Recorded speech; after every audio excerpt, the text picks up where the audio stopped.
ਸਤਿ ਸ਼੍ਰੀ ਅਕਾਲ ਜੀ। ਤੁਸੀਂ ਵੇਖ ਰਹੇ ਹੋ ਪੰਜਾਬ ਮੇਲ USA TV। ਤੁਹਾਡਾ ਸਾਰਿਆਂ ਦਾ ਸਵਾਗਤ ਕਰੰਟ ਨਿਊਜ਼ ਐਂਡ ਵਿਊਜ਼ ਦੇ ਵਿੱਚ। ਮੈਂ ਹਾਂ ਸੰਜੀਵ ਯਸ਼ ਖੰਨਾ, ਮੇਰੇ ਨਾਲ ਨੇ ਜਤਿੰਦਰ ਖਹਿਰਾ। ਤੁਸੀਂ ਵੀ ਨੋਟ ਕਰਦੇ ਹੋਵੋਗੇ ਅੱਜ ਖਹਿਰਾ ਸਾਹਿਬ ਥੋੜਾ ਨਾ ਮੁਸਕਰਾਉਣ ਦੇ ਮੂਡ 'ਚ ਨੇ, ਅੰਦਰੋਂ ਕੁਝ ਚੱਲਦਾ ਪਿਆ ਤੁਹਾਡੇ ਅੰਦਰ। ਕੀ ਹੈ ਕੋਈ ਖਾਸ ਗੱਲ? ਇੱਕ ਤਾਂ ਮੌਸਮ ਸੋਹਣਾ ਹੋ ਗਿਆ, ਉਹ ਚੱਕਰ 'ਚ ਮੈਂ ਥੋੜਾ ਖੁਸ਼ ਹਾਂ। ਹਾਏ ਹਾਏ। ਦੂਸਰੀ ਥੋੜੇ ਦਿਨਾਂ ਤੱਕ ਨਾ ਮੇਰੀ ਸਿਹਤ ਬੜੀ ਜਿੱਦਾਂ ਠੀਕ ਨਹੀਂ ਸੀਗੀ। Now I feel better than before. Okay. ਤੇ ਉਹ ਚੀਜ਼ ਕਰਕੇ ਸ਼ਾਇਦ ਮੈਨੂੰ ਲੱਗਦਾ ਮੈਂ ਖੁਸ਼ ਹਾਂ। ਓਕੇ। ਬਾਕੀ ਮੀਟਰਾਂ ਵਾਲੀ ਗੱਲ, ਉਹ ਜਿਹੜੀ ਆਪਾਂ ਪਹਿਲਾਂ ਕਰਦੇ ਸੀਗੇ, ਉਹਨੇ ਵੀ ਅੱਜ ਖੁਸ਼ ਕਰਤਾ। ਕੇਜਰੀਵਾਲ ਸਾਹਿਬ ਆਏ ਨੇ, ਉਸ ਕਰਕੇ ਤੁਸੀਂ ਜ਼ਿਆਦਾ ਖੁਸ਼ ਲੱਗਦੇ ਹੋ। ਨਹੀਂ, ਮੈਂ ਉਸ ਕਰਕੇ ਘੱਟ ਖੁਸ਼ ਹਾਂ ਕਿਉਂਕਿ ਮੈਨੂੰ ਲੱਗਦਾ ਕਿ ਹੁਣ ਵਿਰੋਧੀਆਂ ਨੂੰ ਫਿਰ ਮੌਕਾ ਮਿਲ ਜਾਣਾ, ਕਿਉਂਕਿ ਕਹਿੰਦੇ ਨੇ ਡਿਸੀਜ਼ਨ ਸਾਰੇ ਉੱਧਰੋਂ ਹੀ ਆਉਂਦੇ ਆ। ਤੇ ਉਹ ਲੱਗਦਾ ਵੀ ਕੁਝ ਇਦਾਂ ਹੀ ਆ, ਕਿਉਂਕਿ ਕੋਈ ਛੋਟਾ ਜਿਹਾ ਇਵੈਂਟ ਵੀ ਹੋਵੇ। ਉਦੋਂ ਬੱਸਾਂ ਚੱਲੀਆਂ ਤਾਂ ਚਲੋ ਦਿੱਲੀ ਚੱਲਣੀਆਂ ਸੀ ਤਾਂ ਆ ਗਏ। ਅੱਜ 600 ਯੂਨਿਟ ਮਾਫ ਕਰਨੀ, ਤੇ ਅੱਜ ਵੀ ਉਹ ਪੋਸਟਰਾਂ ਤੇ ਹੋਣਗੇ ਨਾ, ਅਖਬਾਰਾਂ ਤੇ ਹੋਣਗੇ, ਪੋਸਟਰ ਬॉयਜ਼, ਬਿੱਲ ਬੋਰਡਸ ਦੇ ਹੋਣਗੇ। ਜਿਵੇਂ ਅਸੀਂ ਕਹਿੰਦੇ ਸੀ ਚੰਨੀ ਤੇ ਸਿੱਧੂ ਪੋਸਟਰ ਬॉयਜ਼ ਆ। ਹੁਣ ਇੱਥੇ ਲੱਗਦਾ ਹੈ ਕਿ 3 ਪੋਸਟਰ ਬॉयਜ਼ ਨੇ, ਰਾਘਵ ਚੱਡਾ, ਕੇਜਰੀਵਾਲ ਤੇ ਸਾਡਾ ਪੰਜਾਬ ਦਾ ਸ਼ੇਰ ਭਗਵੰਤ ਮਾਨ ਜੀ। ਸੋ ਇਹ ਚੀਜ਼ਾਂ ਜਿਹੜੀਆਂ ਨੇ ਨਾ, ਇਹ ਨੋਟਿਸ ਕੀਤੀਆਂ ਜਾ ਰਹੀਆਂ ਨੇ।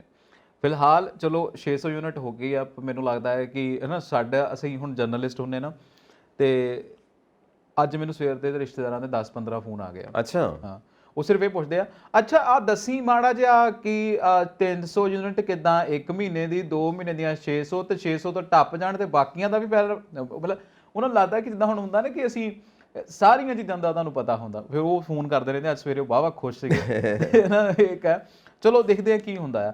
ਇੱਕ ਚੀਜ਼ ਇਹ ਵੀ ਗੱਲ ਹੈ ਕਿ ਮੈਨੂੰ ਲੱਗਦਾ ਕਿ 300 ਯੂਨਿਟ ਬਹੁਤ ਆ, ਬਹੁਤ ਜ਼ਿਆਦਾ। ਜੇ ਅਸੀਂ SC ST ਜਾਂ ਕਿਸੇ ਹੋਰ ਪਰਿਵਾਰ ਦੀ ਗੱਲ ਕਰਦੇ ਹਾਂ ਜਿਨ੍ਹਾਂ ਦਾ 1 ਕਿਲੋਵਾਟ ਤੱਕ ਦਾ ਜਿਹੜਾ ਹੈਗਾ ਆ ਲੋਡ ਹੈ, ਉਹਨੂੰ ਇਹ ਯੂਨਿਟ ਜਿਹੜੀ ਹੈ 300 ਮਿਲਣੀ ਹੈ ਪਰ ਮੰਥ। ਤੇ ਸੂਟ ਨਹੀਂ ਕਰੇਗਾ, ਉਹ ਸੂਲ ਦੇ ਹਿਸਾਬ ਦੇ ਨਾਲ ਉਹਨੂੰ ਹੀ ਇਹ 300 ਯੂਨਿਟ ਮਿਲਣੀ ਆ। 300 ਮਤਲਬ 2 ਮਹੀਨਿਆਂ ਦੀ 600 ਯੂਨਿਟ। ਪਰ ਜੇ ਤੁਹਾਡਾ 300 ਤੋਂ ਐਕਸੀਡ ਹੁੰਦਾ ਆ, ਮਤਲਬ 600 ਤੋਂ ਐਕਸੀਡ ਹੁੰਦਾ 2 ਮਹੀਨਿਆਂ ਦੇ ਵਿੱਚ, ਤਾਂ ਤੁਹਾਨੂੰ ਇਹ 600 ਵੀ ਭਰਨੀ ਪਊਗੀ ਤੇ ਅਗਲੀ ਭਰਨੀ ਪਊਗੀ।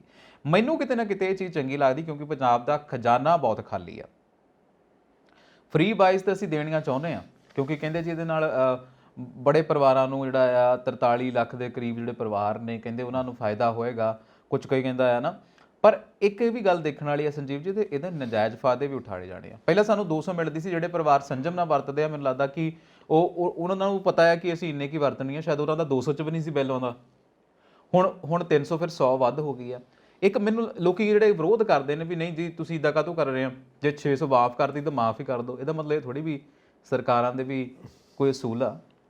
ਅਸੂਲ ਦੀ ਗੱਲ ਠੀਕ ਹੈ। ਮੈਂ ਜਿਹੜਾ ਉਹ ਕਹਿ ਰਿਹਾ ਸੀ ਨਾ, ਸੂਟ ਕਰਦਾ ਮਤਲਬ ਇਹ ਹੈ ਕਿ ਜਿੱਦਾਂ ਸਰਕਾਰ ਕਹਿੰਦੀ ਹੈ ਕਿ ਸਭ ਦੇ ਫਾਇਦੇ ਲਈ ਅਸੀਂ ਸਭ ਦੇ ਹਿੱਤਾਂ ਲਈ ਕੰਮ ਕਰ ਰਹੇ ਹਾਂ। ਠੀਕ ਹੈ, ਜਦੋਂ ਇਲੈਕਸ਼ਨ ਸੀ ਉਦੋਂ ਇਹਨਾਂ ਨੇ ਵਾਅਦਾ ਵੀ ਕੀਤਾ ਸੀ ਕਿ ਅਸੀਂ 300 ਯੂਨਿਟ ਪਰ ਮੰਥ ਤੁਹਾਨੂੰ ਫ੍ਰੀ ਦੇਵਾਂਗੇ। ਤਾਂ ਇਹਦੇ ਵਿੱਚ ਇੱਕ ਜ਼ਿੰਮੇਵਾਰੀ ਇਹ ਵੀ ਵੱਧ ਜਾਏਗੀ ਕਿ ਜਿਨ੍ਹਾਂ ਨੇ ਆਪਣੇ ਘਰਾਂ ਦੇ ਵਿੱਚ ਜ਼ਿਆਦਾ AC ਲਗਾਏ ਹੋਏ ਨੇ ਜਾਂ ਹੋਰ ਸਾਰੀਆਂ ਸਹੂਲਤਾਂ ਲਿੱਤੀਆਂ ਹੋਈਆਂ ਨੇ, ਉਹ ਸ਼ਾਇਦ ਇਹਦਾ ਫਾਇਦਾ ਨਾ ਲੈ ਸਕਣ, ਕਿਉਂਕਿ 300 ਯੂਨਿਟ ਤੋਂ ਕਿਤੇ ਵੱਧ ਉਹ ਫੂਕ ਦਿੰਦੇ ਨੇ। ਕਿਉਂਕਿ ਤੁਸੀਂ ਦੇਖਦੇ ਹੋ 10-10 ਹਜ਼ਾਰ ਰੁਪਈਆ ਵੀ, 20-20 ਹਜ਼ਾਰ ਰੁਪਈਆ ਵੀ ਕਈਆਂ ਦਾ ਮਹੀਨੇ ਦਾ ਬਿੱਲ ਆਉਂਦਾ। ਸੋ ਜਿਹੜੀ ਮਿਡਲ ਕਲਾਸ ਹੈ, ਜਾਂ ਕਹਿ ਸਕਦੇ ਹਾਂ ਕਿ ਲੋਅਰ ਮਿਡਲ ਕਲਾਸ ਹੈ, ਜਿਹਦੇ ਕੋਲ AC ਵਗੈਰਾ ਨਹੀਂ ਹੈ, ਕਿਉਂਕਿ ਅੱਜ ਕੱਲ੍ਹ ਦੇ ਹਰ ਬੰਦੇ ਕੋਲ AC ਹੈ, ਪਰ ਜਿਹਨਾਂ ਕੋਲ ਨਹੀਂ ਹੈਗਾ, ਲੋਅਰ ਮਿਡਲ ਕਲਾਸ, ਉਹਨਾਂ ਨੂੰ ਕਾਫੀ ਫਾਇਦਾ ਹੋ ਸਕਦਾ, ਉਹਨਾਂ ਨੂੰ ਸੂਟ ਕਰ ਸਕਦਾ। ਬਾਕੀ ਉਹਨਾਂ ਦੀ ਆਪਣੀ ਇਹਤਿਆਤ 'ਤੇ ਹੈ ਕਿ ਕਿੰਨਾ ਉਹ ਕਾਬੂ ਰੱਖ ਸਕਦੇ ਨੇ ਆਪਣੀ ਬਿਜਲੀ ਦੀ ਕੰਜ਼ੰਪਸ਼ਨ ਨੂੰ, ਤਾਂ ਕਿ ਇਸ ਸਕੀਮ ਦਾ ਫਾਇਦਾ ਲੈ ਸਕਣ। ਦੂਜੀ ਗੱਲ ਇਹ, ਕਿੰਨੀ ਦੇਰ ਤੱਕ ਇਹ ਚਲਾ ਸਕਣਗੇ ਇੱਦਾਂ ਇਸ ਸਕੀਮ ਨੂੰ, ਕਿਉਂਕਿ ਜਿਹੜੇ ਘਾਟੇ ਪੈਣੇ ਨੇ, ਘਾਟੇ ਦਾ ਮਤਲਬ ਇਹ ਹੈ ਕਿ ਜਿਹੜਾ ਬਜਟ ਦਾ ਵੇਟ ਪੈਣਾ, ਇਹਦੇ ਉੱਤੇ ਪ੍ਰੈਸ਼ਰ ਪੈਣਾ ਹੈ, ਕਿਉਂਕਿ ਪੈਸੇ ਪੱਲਿਓਂ ਦੇਣੇ ਨੇ। ਸੋ ਕਿੰਨੀ ਦੇਰ ਤੱਕ ਇਹਨੂੰ ਲਿੰਗਰ ਔਨ ਕਰ ਸਕਦੇ ਨੇ? ਦੇਖੋ, ਮੈਂ ਇਹੀ ਗੱਲ ਦਾ ਖਦਸ਼ਾ ਕਹਿਣਾ ਕਿ ਚਲੋ ਇੱਕ ਕਲੌਜ਼ ਜਿਹੜਾ ਆ ਵੀ ਜੇ ਤੁਹਾਡੀ 300 ਟੱਪਦੀ ਆ ਯੂਨਿਟ ਮਹੀਨੇ 'ਚ ਪ੍ਰਤੀ ਮਹੀਨਾ, ਵੀ ਤੁਹਾਨੂੰ ਫਿਰ ਉਹ 300 ਯੂਨਿਟ ਦੇ ਵੀ ਪੈਸੇ ਦੇਣੇ ਪੈਣਗੇ, ਤੇ ਜਿਹੜੇ ਟੱਪਿਆ ਚਲੋ ਉਹਦੇ ਤਾਂ ਦੇਣੇ ਪੈਣੇ ਆ ਜੀ। ਇੱਕ ਚੰਗੀ ਚੀਜ਼ ਹੈ। ਪਰ ਸੰਜੀਵ ਜੀ, ਆਪਾਂ ਤਾਂ ਸ਼ੁਰੂ ਤੋਂ ਕਹਿੰਦੇ ਬੀਗ ਅ ਜਰਨਲਿਸਟ, ਮੇਰਾ ਤੇ ਇਹੀ ਅਸੂਲ ਹੁੰਦਾ, ਮੈਂ ਹਮੇਸ਼ਾ ਹੀ ਇਹ ਕਹਿਣਾ ਕਿ ਸਾਡੇ ਨਿਆਣਿਆਂ ਨੂੰ ਰੋਜ਼ੀ ਰੋਟੀ ਲਾਓ, ਤਾਂ ਸਾਨੂੰ ਆ ਫ੍ਰੀ ਵਾਲੀਆਂ ਚੀਜ਼ਾਂ ਦੀ ਕੀ ਲੋੜ, ਅਸੀਂ ਕਿਹੜਾ ਮੰਗਦੇ ਹਾਂ। ਐਗਜ਼ੈਕਟਲੀ, ਹੈ ਨਾ। ਤੇ ਪਰ ਉਹ ਚਲੋ ਪੋਸੀਬਲ ਨਹੀਂ ਹੋ ਸਕਦਾ, ਕਿਉਂਕਿ ਤੰਤਰ ਮੰਤਰ ਯੰਤਰ ਇਦਾਂ ਦੇ ਹੋ ਗਏ ਆ ਬਈ ਇਹ ਲੁਭਾਵਣੇ ਜਿਹੜੇ ਵਾਅਦੇ ਆ ਨਾ, ਇਹ ਕਰਨੇ ਹੀ ਪੈਂਦੇ ਆ। ਫਿਰ ਆਪਾਂ ਹੁਣ ਲਗਾਤਾਰ ਰੋਂਦੇ ਰਹੇ, ਪਹਿਲਾਂ ਵੀ ਆਪਾਂ ਕਹਿੰਦੇ ਮਾਰਕਫੈਟ ਘਾਟੇ 'ਚ, ਸ਼ੂਗਰਫੈਟ ਘਾਟੇ 'ਚ, ਇੱਥੋਂ ਤੱਕ ਕਿ ਥੋੜ੍ਹੇ ਜਿਹੇ ਪਹਿਲਾਂ ਜਿਹੜਾ ਚੰਨੀ ਸਾਹਿਬ ਨੇ ਕੀਤਾ ਸੀਗਾ ਵੀ ਜਿਹੜੇ ਗੰਨਾ ਮਿੱਲ ਵਾਲੇ ਆ ਜਾਂ ਗੰਨਾ ਜਿਹੜੇ ਸਿੱਟਦੇ ਆ, ਉਹਨਾਂ ਦੇ ਗੰਨੇ ਦੇ ਭਾਅ ਦੇ ਵਿੱਚ ਪੈਸੇ ਦਾ ਵਾਧਾ ਕੀਤਾ ਸੀ ਜੀ। ਉਹ ਵੀ ਹਲੇ ਤੱਕ ਜਿਹੜੇ ਕਈਆਂ ਦੇ ਅਕਾਊਂਟਸ ਦੇ ਵਿੱਚ ਨਹੀਂ ਗਿਆ। ਤਾਂ ਤੁਸੀਂ ਹਿਸਾਬ ਲਾ ਲਓ, ਕਿਉਂਕਿ ਖਜ਼ਾਨਾ ਤਾਂ ਸਾਡੇ ਕੋਲੇ ਪਹਿਲਾਂ ਹੀ ਨਹੀਂ ਹੈਗਾ ਜੀ, ਔਰ ਉੱਤੋਂ ਖਜ਼ਾਨੇ ਦੇ ਉੱਤੇ ਇਹ ਬੋਝ ਆ ਜਾਣਾ। ਹਾਂਜੀ, ਇੱਕ ਤਰੀਕੇ ਨਾਲ ਫਿਜ਼ੀਬਿਲਿਟੀ ਤੇ ਦੀ ਦੇਖਣੀ ਪਊਗੀ ਨਾ, ਪਰ ਚਲੋ ਵਾਅਦਾ ਕੀਤਾ ਤਾਂ ਫਿਰ ਨਿਭਾਉਣਾ ਤਾਂ ਪੈਣਾ ਹੀ ਆ। ਕਹਿੰਦੇ ਨੇ ਕਿ ਕਰਾਂਗੇ, ਮਿਲਾਂਗੇ ਜ਼ਰੂਰ ਮਿਲਾਂਗੇ ਹਰ ਹੀਲੇ, ਨਹੀਂ ਤਾਂ ਫਿਰ ਯਾਰੀ ਤੋੜ ਦੇ। ਹੁਣ ਉਹ ਗੱਲ ਹੈ ਨਾ ਕਿ ਫਿਰ ਸਰਕਾਰ ਦੇ ਨਾਲ ਯਾਰੀ ਜਿਹੜੀ ਆ ਉਹ ਆਮ ਲੋਕਾਂ ਦੀ ਟੁੱਟ ਜਾਣੀ ਆ ਜੇ, ਕਿਉਂਕਿ ਹਲੇ ਤਾਂ ਇਹ ਤਾਂ ਚਲੋ ਇੱਕ ਵਾਅਦਾ ਪੂਰਾ ਹੋਇਆ, ਦੂਸਰਾ ਹਜ਼ਾਰ ਵਾਲਾ ਵਾਅਦਾ ਜਿਹੜਾ ਉਹ ਵੀ ਤਾਂ ਪੂਰਾ ਕਰਨਾ ਹੈ। ਮਾਨ ਸਾਹਿਬ ਨੇ ਅੱਜ ਕਹਿ ਵੀ ਦਿੱਤਾ ਘੁੰਮ ਘੁਮਾ ਕੇ, ਕਹਿੰਦੇ ਪਿਛਲੀਆਂ ਸਰਕਾਰਾਂ ਨੂੰ ਤਾਂ 5 ਸਾਲ ਲੱਗ ਜਾਂਦੇ ਸੀ, ਅਸੀਂ ਚੌਥੇ 5ਵੇਂ ਮਹੀਨੇ ਕੰਮ ਕਰ ਦਿੱਤਾ। ਤੇ ਮੈਂ ਸੋਚਦਾ ਸੀ ਵੀ ਹਲੇ ਚਲੋ ਇਹ ਜਿਹੜਾ ਕੰਮ ਕੀਤਾ ਇਹ ਤਾਂ ਕੀਤਾ ਹੀ ਆ, ਬਹੁਤ ਵਧੀਆ ਕੀਤਾ, ਪਰ ਜਿਹੜਾ ਤੁਸੀਂ 1000 ਰੁਪਏ ਵਾਲਾ ਕਰਨਾ ਉਹ ਵੀ ਜਲਦੀ ਕਰ ਦਿਓ। ਬੀਬੀਆਂ ਡੀਕਦੀਆਂ, ਰੱਖੜੀਆਂ ਆਉਣ ਵਾਲੀਆਂ, ਮੈਨੂੰ ਲੱਗਦਾ ਕਿਤੇ ਨਾ ਕਿਤੇ ਆਮ ਆਦਮੀ ਪਾਰਟੀ ਦੀ ਸਰਕਾਰ ਦਾ ਵੀ ਇਹੀ ਹੋਣਾ ਕਿ ਰੱਖੜੀਆਂ ਤੇ ਕਰਾਂਗੇ, ਤੋਹਫਾ ਦੇਵਾਂਗੇ, ਉਦੋਂ ਤੱਕ ਸ਼ਾਇਦ ਇਹ ਹੋ ਜਾਵੇ। हाँ, वो गीत भी है ना, जो वादा किया वो निभाना पड़ेगा। ਸੋ ਇਹ ਵਾਅਦਾ ਨਿਭਾਉਣ ਦੇ ਚੱਕਰ ਦੇ ਵਿੱਚ ਕਿਤੇ ਹੋਰ ਹੀ ਨਾ ਕੋਈ ਜ਼ਿਆਦਾ ਆਪਣੇ ਉੱਤੇ ਪ੍ਰੈਸ਼ਰ ਲੈ ਕੇ ਬਹਿ ਜਾਣ। ਪ੍ਰੈਸ਼ਰ ਤਾਂ ਪੈ ਗਿਆ, ਇਹਦੇ 'ਚ ਕੋਈ ਖਦਸ਼ਾ ਨਹੀਂ ਆ, ਪ੍ਰੈਸ਼ਰ ਪੈ ਗਿਆ ਆ। ਗਾਂ ਇਹਨਾਂ ਨੇ ਜੇ ਆਪਾਂ ਕਹਿੰਦੇ ਆ ਕਿ ਦੇ ਦਿੱਤਾ, ਅਗਸਤ ਦੇ ਵਿੱਚ ਰੱਖੜੀਆਂ ਹੁੰਦੀਆਂ ਜੇ, ਉਦੋਂ ਦੇ ਦਿੱਤਾ ਇਹਨਾਂ ਨੇ ਬੀਬੀਆਂ ਨੂੰ ਵੀ 1000 ਤਾਂ ਤੁਸੀਂ ਹਿਸਾਬ ਲਾ ਲਓ, ਬਹੁਤ ਜ਼ਿਆਦਾ ਹੋ ਜਾਣਾ ਕੰਮ, ਹੈ ਨਾ। 3 ਕਰੋੜ ਪਾਪੂਲੇਸ਼ਨ ਤਾਂ ਤੁਸੀਂ ਹਿਸਾਬ ਲਾ ਲਓ, ਜੇ ਇਸ ਹਿਸਾਬ ਦੇ ਨਾਲ ਅਸੀਂ ਦੇਵਾਂਗੇ ਤਾਂ ਵਿੱਚੋਂ 15 ਕਰੋੜ ਵੀ ਲਾ ਲਓ, ਤੇ 15 ਕਰੋੜ ਦਾ ਸਿੱਧਾ ਹੀ ਆ, ਨਹੀਂ 15 ਲੱਖ ਕਰੋੜ ਸੌਰੀ ਜੀ, ਹੈ ਨਾ। ਤੁਸੀਂ ਹਿਸਾਬ ਲਾ ਲਓ, ਫਿਰ ਇਹ ਇੱਕ ਤਰੀਕੇ ਦੇ ਨਾਲ ਇਹ ਬਹੁਤ ਜ਼ਿਆਦਾ ਜਿਹੜਾ ਆ ਉਹ ਸਟ੍ਰੈਚ ਆ, ਤਾਂ ਇਹ ਇਕਨੋਮੀ ਦੇ ਉੱਤੇ ਤਾਂ ਬਹੁਤ ਵੱਡਾ ਬਰਡਨ ਪਾਊਗਾ। ਪਰ ਉਹ ਗੱਲ ਨਾ ਕਿ ਇਹ ਵਾਅਦੇ ਜਿਹੜੇ ਕੀਤੇ ਆ ਇਹ ਹਰ ਹੀਲੇ ਨਿਭਾਉਣੇ ਪੈਣੇ, ਨਹੀਂ ਤੇ ਲੋਕਾਂ ਨੇ ਇਹਨਾਂ ਦੇ ਗਲ ਨੂੰ ਹੋਣਾ, ਗਲੇਵਿਆਂ ਨੂੰ ਹੋਣਾ। ਲੋਕੀ ਆਪ ਹੀ ਮਨਾ ਕਰ ਦੇਣ ਕਿ ਬਾਈ ਅਸੀਂ ਫ੍ਰੀ ਦੀ ਬਿਜਲੀ ਵੀ ਨਹੀਂ ਲੈਣੀ ਤੇ ਫ੍ਰੀ ਸੰਜੀਵ ਵਿੱਚ ਕੁਝ ਵੀ ਨਹੀਂ ਲੈਣਾ। ਮੈਂ ਤੁਹਾਨੂੰ ਦੇਖਣ ਵਾਲਿਆਂ ਨੂੰ ਦੱਸਦਾ, ਸੰਜੀਵ ਜੀ ਜਿਹੜੇ ਨੇ ਉਹ ਵਾਕਈ ਸੂਲਾਂ ਦੇ ਬਹੁਤ ਪੱਕੇ ਨੇ, ਪਰ ਇਹ ਤਾਂ ਹਿਊਮਨ ਸਾਈਕੋਲੋਜੀ ਨਹੀਂ ਹੈਗੀ, ਇਹ ਹਿਊਮਨ ਸਾਈਕੋਲੋਜੀ ਨਹੀਂ ਹੈਗੀ। ਇਹ ਹਰ ਕੋਈ ਤੁਹਾਡੇ ਵਾਂਗੂ ਨਹੀਂ ਸੋਚਦਾ। ਇਹ ਤਾਂ ਮੈਨੂੰ ਇੱਕ ਦਿਨ ਇਹ ਵੀ ਕਹਿੰਦੇ ਆ, ਪਤਾ ਨਹੀਂ ਇਹ ਕਿਹੜੇ ਭੱਦਰ ਪੁਰਸ਼ ਆ ਤੇ ਕਿੱਥੇ ਰਹਿੰਦੇ ਆ, ਇਹ ਮੈਨੂੰ ਲੈ ਕੇ ਜਾਓ ਜਦੋਂ ਤੁਸੀਂ ਕਿੱਥੇ ਰਹਿੰਦੇ ਆ, ਮੈਂ ਦੇਖਾਂ। ਇਹ ਕਹਿੰਦੇ ਆ ਵੀ ਜੇ ਆਟਾ ਦਾਲ ਸਕੀਮ ਜਿਹੜੀ ਮਿਲਦੀ ਆ ਜਾਂ ਸ਼ਗਨ ਸਕੀਮ ਮਿਲਦੀ ਆ, ਇਹ ਗੱਲ ਕਰਦੇ ਹੁੰਦੇ ਆ ਤੇ ਕਹਿੰਦੇ ਵੀ ਜਿਹਨਾਂ ਵਿਚਾਰਿਆਂ ਦਾ ਸਰਦਾ ਉਹ ਕਹਿਣ ਵੀ ਅਸੀਂ ਨਹੀਂ ਲੈਣੀ, ਤੇ ਫਿਰ ਆਪ ਹੀ ਜਿਹਨਾਂ ਦਾ ਨਹੀਂ ਸਰਦਾ ਉਹਨੂੰ ਮਿਲ ਜੂਗੀ। ਮੈਂ ਕਿਹਾ ਵੀ ਇਹ ਤਾਂ ਦੁਨੀਆ ਤੇ ਹੁੰਦਾ ਨਹੀਂ। ਇੱਦਾਂ ਸੇਮ ਤੁਸੀਂ ਦਾਣਿਆਂ ਦੀ ਗੱਲ ਕਰਦੇ ਵੀ ਜਿਹਨਾਂ ਦਾ ਸਰਦਾ ਵੀ ਉਹ ਲੈਣ। ਵੈਸੇ ਖੈਰਾ ਸਾਹਿਬ ਹਰ ਥਾਂ ਤੇ ਆ, ਦੇਖੋ ਨਾ ਜ਼ਰੂਰਤਮੰਦ ਕਈ ਵਾਰ ਆਪਾਂ ਦੇਖਦੇ ਆ ਕਿ ਵੱਡੀਆਂ ਗੱਡੀਆਂ 'ਚ ਉਤਰਦੇ ਨੇ ਤੇ ਬੁਢਾਪਾ ਪੈਨਸ਼ਨ ਲੈਣ ਜਾਂਦੇ ਨੇ, ਇਹ ਵੀ ਚੰਗੀ ਗੱਲ ਨਹੀਂ ਹੈਗੀ। ਨਹੀਂ ਗੱਲ ਤੇ ਬਿਲਕੁਲ ਨਹੀਂ ਚੰਗੀ, ਪਰ ਆਪਾਂ ਦੂਜਾ ਐਂਗਲ ਲੈ ਲੈਂਦੇ ਕਿ ਡਿਵੈਲਪਡ ਕੰਟਰੀ ਦੇ ਵਿੱਚ ਨਾ ਸੀਨੀਅਰ ਸਿਟੀਜ਼ਨਸ ਨੂੰ ਦਿੱਤਾ ਜਾਂਦਾ। ਠੀਕ ਹੈ, ਉਹ ਡਿਵੈਲਪਡ ਕੰਟਰੀ ਆ, ਸਾਡੇ ਕੋਲ ਤਾਂ ਅੱਗੇ ਹੀ ਖਜ਼ਾਨੇ ਖਾਲੀ ਪੀਪੇ ਖੜਕਦੇ ਨੇ ਤੇ ਅਸੀਂ ਫਿਰ ਕਿਹੜੀ ਗੱਲ ਕਰਦੇ ਸੰਦੀਪ ਜੀ ਕੌਣ ਕਰੇ। ਦੇਖਣਾ ਗੱਲ ਤਾਂ ਇਹੀ ਆ, ਗੱਲ ਇਹ ਹੈ ਨਾ ਕਿ ਇਹ ਸਾਡਾ ਕਰੈਕਟਰ ਬਿਲਡ ਨਹੀਂ ਹੋਇਆ। ਬਿਲਕੁਲ ਸਹੀ ਗੱਲ ਆ, ਪਰ ਇਹ ਕਰੈਕਟਰ ਉਦੋਂ ਹੀ ਬਿਲਡ ਹੁੰਦਾ ਆ ਜਦੋਂ ਤੁਹਾਡਾ ਆਸੇ-ਪਾਸੇ ਵਾਲਾ ਚਾਰ ਵਿਹਾਰ। ਹੁਣ ਤੁਸੀਂ ਮੈਨੂੰ ਲੱਗਦਾ ਸੁੱਖ ਨਾਲ ਚੰਗੇ ਮੁਤਮੀਨ ਪਰਵਾਨਾਂ ਵਾਲੇ ਹੁਣੇ ਆ, ਦੇਖੇ ਹੋਣੇ ਤੁਸੀਂ। ਹੁਣ ਇਹ ਲੋਕ ਉਹ ਆ ਜਿਨ੍ਹਾਂ ਦੀ ਲੁੱਟ ਹੋਈ ਵੀ ਆ ਤੇ ਇਹਨਾਂ ਨੇ ਲੁੱਟ ਕੀਤੀ ਵੀ ਆ, ਤੇ ਫਿਰ ਇਹਨਾਂ ਨੇ ਸਾਰੀ ਉਮਰ ਇਹੀ ਕਰਨਾ ਆ। ਚਲੋ ਜੋ ਵੀ ਕਰਦੇ ਨੇ, ਆਪਾਂ ਹੁਣ ਅੱਗੇ ਵਧਦੇ ਆ। ਦੇਖੋ ਜਿਹੜਾ ਇੱਕ ਆ ਮਤਾ ਪਾਸ ਹੋਇਆ ਨਾ ਕਿ ਇੱਕ ਵਿਧਾਇਕ ਇੱਕ ਪੈਨਸ਼ਨ, ਸ਼ਾਇਦ ਇਹਦੇ ਨਾਲ ਜਿਹੜੇ ਘਾਟੇ ਪੂਰੇ ਹੋ ਸਕਣ, ਕਿਉਂਕਿ ਜਿਹੜੀਆਂ ਵੱਧ ਪੈਨਸ਼ਨਾਂ ਜਾਂਦੀਆਂ ਸੀ ਉਹ ਵੀ ਤਾਂ ਬੋਝ ਸੀਗਾ ਨਾ।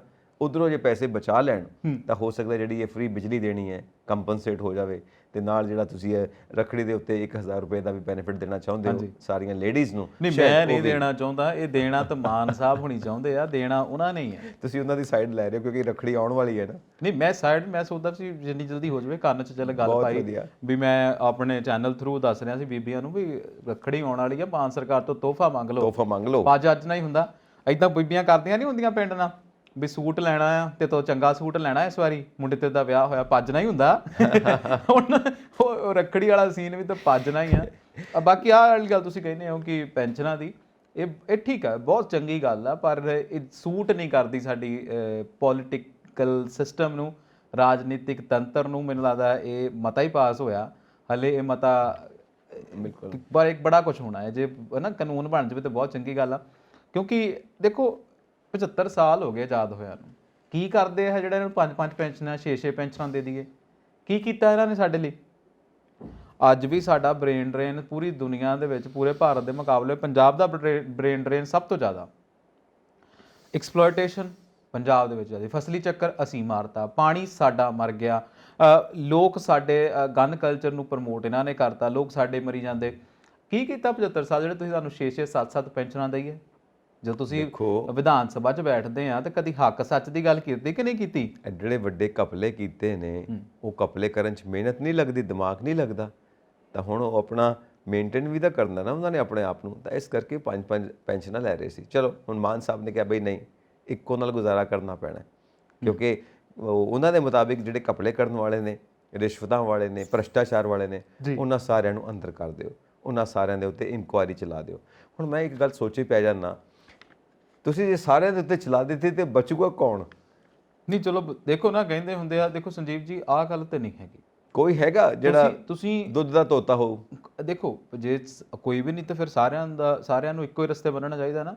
ਗੱਲ ਤਾਂ ਇਹੀ ਹੈ, ਬਚੂਗਾ ਕੌਣ? ਬਚੂ ਕੋਈ ਵੀ ਨਾ ਬਚੇ, ਇੱਕ ਇਮਾਨਦਾਰ ਬੰਦਾ ਤੇ ਇੱਕ ਤਾਂ ਇਮਾਨਦਾਰ ਬੰਨਾ ਹੋਊਗਾ, ਇੰਨਾ ਤੇ ਖਿਲਾਕ ਰੱਖੋ ਆਪਣੇ ਆਪ ਤੇ। ਹੁਣ ਤੁਸੀਂ ਉਹ ਗੱਲ ਪੱਕੀ ਜਾਂ ਸੱਚੀ ਕਰ ਦਿਓ ਵੀ ਇਮਾਨਦਾਰ ਕੌਣ ਆ ਇੱਥੇ, ਆਖੇ ਜਿਹਨੂੰ ਬੇਈਮਾਨੀ ਕਰਨ ਦਾ ਮੌਕਾ ਨਹੀਂ ਮਿਲਿਆ। ਚਲ ਇਦਾਂ ਦੇ ਤਾਂ ਕੋਈ 4-5 ਨਿਕਲ ਆਉਣਗੇ ਜਦੋਂ ਮੌਕਾ ਨਾ ਮਿਲਿਆ ਹੋਊ। ਨਹੀਂ, ਇੱਕ ਆਪਾਂ ਲਾਈਟਰ ਮੂਡ 'ਚ ਗੱਲ ਕਰਦੇ ਪਏ ਆ, ਤੁਸੀਂ ਸਾਰਿਆਂ ਦੀ ਇਨਕੁਆਇਰੀਆਂ ਲਗਾ ਦਿਓਗੇ ਤਾਂ ਸਾਰਿਆਂ ਦੇ। ਫਿਰ ਕੀ ਹੋਇਆ, ਓਪੋਜੀਸ਼ਨ ਵਾਲੇ ਹੀ ਆ ਇਹ, ਓਪੋਜੀਸ਼ਨ ਵਾਲੇ ਨੇ। ਵੈਸੇ ਵੀ ਤਾਂ ਓਪੋਜੀਸ਼ਨ ਹੈ ਹੀ ਕਿਹੜੀ ਹੈ। ਬਾਕੀ ਦੂਜੀ ਗੱਲ ਇਹ ਨਾ ਕਿ ਇਹਨਾਂ ਨੇ ਤਾਂ ਆਪਣੇ ਮੰਤਰੀਆਂ ਨੂੰ ਵੀ ਅੰਦਰ ਕੀਤਾ ਹੋਇਆ ਹੈ, ਉਹ ਵੀ ਗੱਲ ਹੈਗੀ ਆ। ਨਹੀਂ ਮੈਨੂੰ ਇਹ ਸਮਝ ਨਹੀਂ ਆਉਂਦੀ ਤੁਹਾਨੂੰ ਦਰਦ ਕਿੱਥੇ ਆਉਂਦਾ? ਮੈਨੂੰ ਕੋਈ ਦਰਦ ਨਹੀਂ। ਤੁਹਾਨੂੰ ਇਹ ਓਪੋਜੀਸ਼ਨ ਵਾਲਿਆਂ ਤੇ ਆਉਂਦਾ ਜਾਂ ਵਿਜੇ ਸਿੰਗਲਾ ਤੇ ਆਉਂਦਾ? ਮੈਨੂੰ ਦਰਦ ਨਹੀਂ ਹੋ ਰਿਹਾ, ਮੈਨੂੰ ਮਜ਼ਾਕ ਸੁਝ ਰਿਹਾ ਕਿ ਤੁਸੀਂ ਜਦੋਂ ਕਹਿੰਦੇ ਹੋ ਨਾ ਸਾਰਿਆਂ ਨੂੰ ਅੰਦਰ ਡੱਕ ਦਿਆਂਗੇ, ਤਾਂ ਮੈਂ ਕਹਿੰਦਾ ਕਿ ਕਿਸੇ ਨੂੰ ਰਾਜਨੀਤੀ ਕਰਨ ਵਾਸਤੇ ਛੱਡੋਗੇ ਵੀ ਕਿ ਨਹੀਂ, ਕਿਉਂਕਿ ਦੁੱਧ ਦਾ ਧੋਤਾ ਤੇ ਕੋਈ ਵੀ ਨਹੀਂ ਹੈਗਾ। ਇਦਾਂ ਦੀ ਰਾਜਨੀਤੀ ਖੁਣੋ ਤੇ ਮੈਨੂੰ ਲੱਗਦਾ ਚੰਗੀ ਗੱਲ ਹੈ ਵੀ ਸਾਰੇ ਜੇਲ੍ਹ 'ਚ ਹੀ ਹੋਣ ਜਾਂ ਇਹਨੇ ਸਾਰਿਆਂ ਨੂੰ ਉਲਝਾਈ ਰੱਖੋ, ਕਿਉਂਕਿ ਇਦਾਂ ਦੀ ਰਾਜਨੀਤੀ ਨਾਲੋਂ ਕੀ ਥੋੜ੍ਹਾ ਮਤਲਬ ਤੁਸੀਂ ਉਹ ਮੇਰੇ ਵਾਲੇ ਪੁਆਇੰਟ ਤੇ ਆ ਗਏ ਨਾ ਕਿ ਵਧੀਆ ਬੰਦੇ, ਸਾਫ਼ ਸੁਥਰੇ ਬੰਦੇ ਰਾਜਨੀਤੀ ਦੇ ਵਿੱਚ ਚਾਹੀਦੇ ਨੇ ਤਾਂ ਕਿ ਸਾਰਾ ਸਿਸਟਮ ਸਾਫ਼ ਸੁਥਰਾ ਹੋਵੇ। ਕਿਉਂਕਿ ਆਪਾਂ ਜਿਹੜਾ ਇਹ ਡਿਸਕਸ ਕਰਦੇ ਆ ਸਾਰਾ ਦਿਨ ਕਿ ਰਿਸ਼ਵਤ ਹੋ ਗਈ, ਫਲਾਣਾ ਕੇਸ ਉੱਥੋਂ ਨਿਕਲ ਆਇਆ, ਫਲਾਣਾ ਉੱਥੇ ਫੜਿਆ ਗਿਆ, ਫਲਾਣੀ ਥਾਂ ਦੇ ਉੱਥੋਂ ਫਾਈਲ ਨਿਕਲੀ ਹੈ, ਫਲਾਣੀ ਥਾਂ ਦੇ ਉੱਤੋਂ ਇਨਕੁਆਇਰੀ ਸ਼ੁਰੂ ਹੋ ਗਈ। ਮੈਨੂੰ ਲੱਗਦਾ ਕਿ ਆ ਫਲਾਣਾ ਸਾਨੂੰ ਘੱਟ ਕਰ ਲੈਣਾ ਚਾਹੀਦਾ ਭਾਈ, ਕਹਿਣਾ ਫੈਕਟ ਤੇ ਹੀ ਖੇਲਦੇ ਇਹ। ਹਾਂ, ਫੈਕਟ ਦੇ ਉੱਤੇ ਆਪਾਂ ਆਉਨੇ ਆ। ਤੇ ਜਿਹੜਾ ਇਹ ਮੁਲਾਜ਼ਮਾਂ ਨੂੰ ਪੱਕੇ ਕਰਨ ਦਾ ਨਵਾਂ ਮਤਾ ਪਾਸ ਕੀਤਾ, ਇਹ ਬਹੁਤ ਵਧੀਆ ਮੂਵ ਹੋਈ ਆ ਕਿ ਅਸੀਂ ਕਿਸੇ ਵੀ ਤਰ੍ਹਾਂ ਭਾਵੇਂ ਸਾਨੂੰ ਸਪੈਸ਼ਲ ਮੀਟਿੰਗਸ ਬੁਲਾਉਣੀਆਂ ਪੈਣ, ਪਰ ਅਸੀਂ ਮੁਲਾਜ਼ਮਾਂ ਨੂੰ ਪੱਕੇ ਕਰਾਂਗੇ। It's a good step. Sanjeev ji ਵਾਕਈ ਗੁੱਡ ਸਟੈਪ ਤਾਂ ਹੈਗਾ ਆ, ਪਰ ਉਹ ਕਹਿੰਦੇ ਨਾ ਵੀ ਪਹਿਲਾਂ ਵੀ ਸਾਨੂੰ ਲਾਰੇ ਲਾਏ ਤੇ ਹੁਣ ਵੀ ਲਾਰੇ ਲਾਏ, ਆ ਤਾਂ ਹੈਗਾ ਨਾ, ਇਹ ਨਾ ਹੋਵੇ ਹੁਣ। ਕਿਉਂਕਿ ਪਹਿਲੀਆਂ ਸਰਕਾਰਾਂ ਨੇ ਤੇ ਇਸ਼ਤਿਹਾਰ ਵੀ ਚੰਨੀ ਸਾਹਿਬ ਨੇ ਆਪਣੇ ਨਾਂ ਤੇ ਹੱਥ ਜੋੜ ਕੇ ਖੜੇ ਹੋਏ ਰੋਡ ਤੇ ਜਾਣਾ ਤੇ ਇਸ਼ਤਿਹਾਰ ਲਾ ਕੇ ਤੇ ਆਉਂਦੇ ਜਾਂਦੇ ਅਸੀਂ ਵੀ ਕਹਿਣਾ ਵੀ ਆਹ ਬੰਦਾ ਜਿਹਨੇ ਕੰਮ ਕੀਤਾ, ਆਹ ਬੰਦਾ। ਬਾਅਦ 'ਚ ਪਤਾ ਲੱਗਾ ਇਹ ਬੰਦਾ ਕਿਤੇ ਬੱਕਰੀਆਂ ਚੋਂਦਾ ਰਿਹਾ, ਕਿਤੇ ਮੰਜੇ ਗੁੰਨਦਾ ਰਿਹਾ, ਆਹੋ ਇਹ ਕੰਮ ਕੁੰਮ ਨਹੀਂ ਕਿਤੇ ਕਰਦਾ ਰਿਹਾ। ਲੋਕਾਂ ਦਾ ਚੰਨੀ ਹੈ। ਹਾਂ, ਲੋਕਾਂ ਦਾ ਚੰਨੀ, ਤੇ ਪਰ ਉਹ ਲੋਕਾਂ ਦਾ ਤਾਂ ਚੰਨੀ ਨਹੀਂ ਸੀਗਾ। ਉਹ ਫਿਰ ਜਿਹੜਾ ਕਹਿੰਦੇ ਹੁੰਦੇ ਸਾਰੇ ਲੋਕਾਂ ਦਾ ਹੁੰਦਾ, ਉਹ ਕਿਸੇ ਦਾ ਵੀ ਨਹੀਂ ਹੁੰਦਾ। ਦੇਖੋ ਗੱਲ ਇਹ ਆ ਕਿ ਹੁਣ ਜਿਹੜੀਆਂ ਇਹ ਇਨਕੁਆਇਰੀਆਂ ਜਾਂ ਰਾਡਾਰ ਤੇ ਆ ਚੁੱਕੇ ਨੇ ਜਾਂ ਇਹਨਾਂ ਦੇ ਨਜ਼ਦੀਕੀ ਫੜੇ ਜਾਂਦੇ ਨੇ, ਵਿਜੀਲੈਂਸ ਦੇ ਕੋਲ ਨੇ, ਈਡੀ ਦੇ ਰੇਟਸ ਨੇ, ਹੁਣ ਇਹ ਲੋਕਾਂ ਦਾ ਚੰਨੀ ਜੋ ਹੈ ਇਹ ਵੀ ਕਹਿੰਦੇ ਨੇ ਕਿ ਇਨਕੁਆਇਰੀ ਹੋ ਸਕਦੀ ਹੈ ਰਾਡਾਰ ਦੇ ਉੱਤੇ, ਇਹ ਵੀ ਹੈ। ਹੁਣ ਕੀ ਕਹਿ ਸਕਦੇ ਹਾਂ, ਕਿਉਂਕਿ ਗੱਲ ਇਹ ਹੈ ਨਾ ਕਿ ਜਦੋਂ ਪਰਤਾਂ ਖੁੱਲ੍ਹਦੀਆਂ ਨੇ, ਇੱਕ ਬੰਦਾ ਕੜਿੱਕੇ 'ਚ ਆਇਆ, ਉਹਨੇ ਅੱਗੇ ਪਤਾ ਨਹੀਂ ਕਿਹਦਾ ਨਾਂ ਲੈ ਦੇਣਾ, ਅੱਗੋਂ ਹੋਰ ਪੁਆਇੰਟਸ ਜੁੜਦੇ ਜਾਂਦੇ ਨੇ ਔਰ ਉਹ ਬੰਦਾ ਫਸਦਾ ਜਾਂਦਾ। ਔਰ ਕਈ ਵਾਰ ਤੁਸੀਂ ਦੇਖੋਗੇ ਕਿ ਮੰਨ ਲਓ ਸਾਨੂੰ ਪਤਾ ਵੀ ਹੁੰਦਾ, ਜਿਹੜੇ ਪੋਲੀਟੀਕਲ ਲੀਡਰਸ ਦੀ ਗੱਲ ਮੈਂ ਕਰਦਾ, ਕਿ ਉਹਨਾਂ ਨੂੰ ਪਤਾ ਵੀ ਹੁੰਦਾ ਕਿ ਕਿਹੜਾ ਬੰਦਾ ਕਿੱਦਾਂ, ਕਿਹੜਾ ਬੰਦਾ ਕਿੱਦਾਂ, ਬੋਲਦੇ ਨੇ, ਕਿਉਂਕਿ ਜੇ ਬੋਲਣਗੇ ਹੋ ਸਕਦਾ ਹੈ ਜਿਹੜੇ ਪਾਵਰ 'ਚ ਬੈਠੇ ਨੇ ਉਹਨਾਂ ਦੇ ਉੱਤੇ ਈਡੀ ਦਾ ਰੇਟ ਹੋ ਜਾਏ, ਉਹਨਾਂ ਦੇ ਇਨਕਮ ਟੈਕਸ ਆ ਜਾਣ, ਕੁਝ ਵੀ ਹੋ ਸਕਦਾ। ਸੋ ਚੁੱਪ, ਤੈਨੂੰ ਮੇਰਾ ਪਤਾ, ਮੈਨੂੰ ਤੇਰਾ ਪਤਾ, ਤੂੰ ਕੀ ਕੀਤਾ ਮੈਨੂੰ ਪਤਾ, ਮੈਂ ਕੀ ਕਰਦਾ ਤੈਨੂੰ ਪਤਾ, ਤੂੰ ਵੀ ਚੁੱਪ ਤੇ ਮੈਂ ਵੀ ਚੁੱਪ, ਪਰਦਾ ਪਾ ਕੇ ਰੱਖ ਦਿੰਦੇ ਇੱਕ ਦੂਜੇ ਦੇ ਉੱਤੇ। ਸੋ ਉਹ ਖਿੱਚ ਕੇ ਪਰਦਾ ਪਾਉਣ ਦੇ ਵਿੱਚ ਨਾ ਕਈ ਵਾਰ ਨੰਗੇ ਹੋ ਜਾਂਦੇ ਨੇ, ਜਾਂ ਫਿਰ ਇਹ ਕਹ ਲਓ ਪਰਦਾ ਛੋਟਾ ਪੈ ਜਾਂਦਾ। ਔਰ ਜਦੋਂ ਨੰਗੇ ਹੋ ਜਾਂਦੇ ਨੇ ਤਾਂ ਪਬਲਿਕ ਦੇ ਵਿੱਚ ਗੱਲ ਆ ਜਾਂਦੀ ਹੈ। ਜਦੋਂ ਪਬਲਿਕ ਡੋਮੇਨ ਦੇ ਵਿੱਚ ਗੱਲ ਆ ਜਾਂਦੀ ਹੈ ਆ ਇਨਕੁਆਇਰੀਆਂ। ਹੁਣ ਜਿਵੇਂ ਧਰਮਸੋਤ ਸਾਹਿਬ ਨੇ, ਗਿਲਜੀਆ ਸਾਹਿਬ ਨੇ, ਠੀਕ ਹੈ, ਔਰ ਮਜੀਠੀਆ ਸਾਹਿਬ ਅੰਦਰ ਨੇ, ਨਵਜੋਤ ਜੀ ਵੀ ਅੰਦਰ ਨੇ।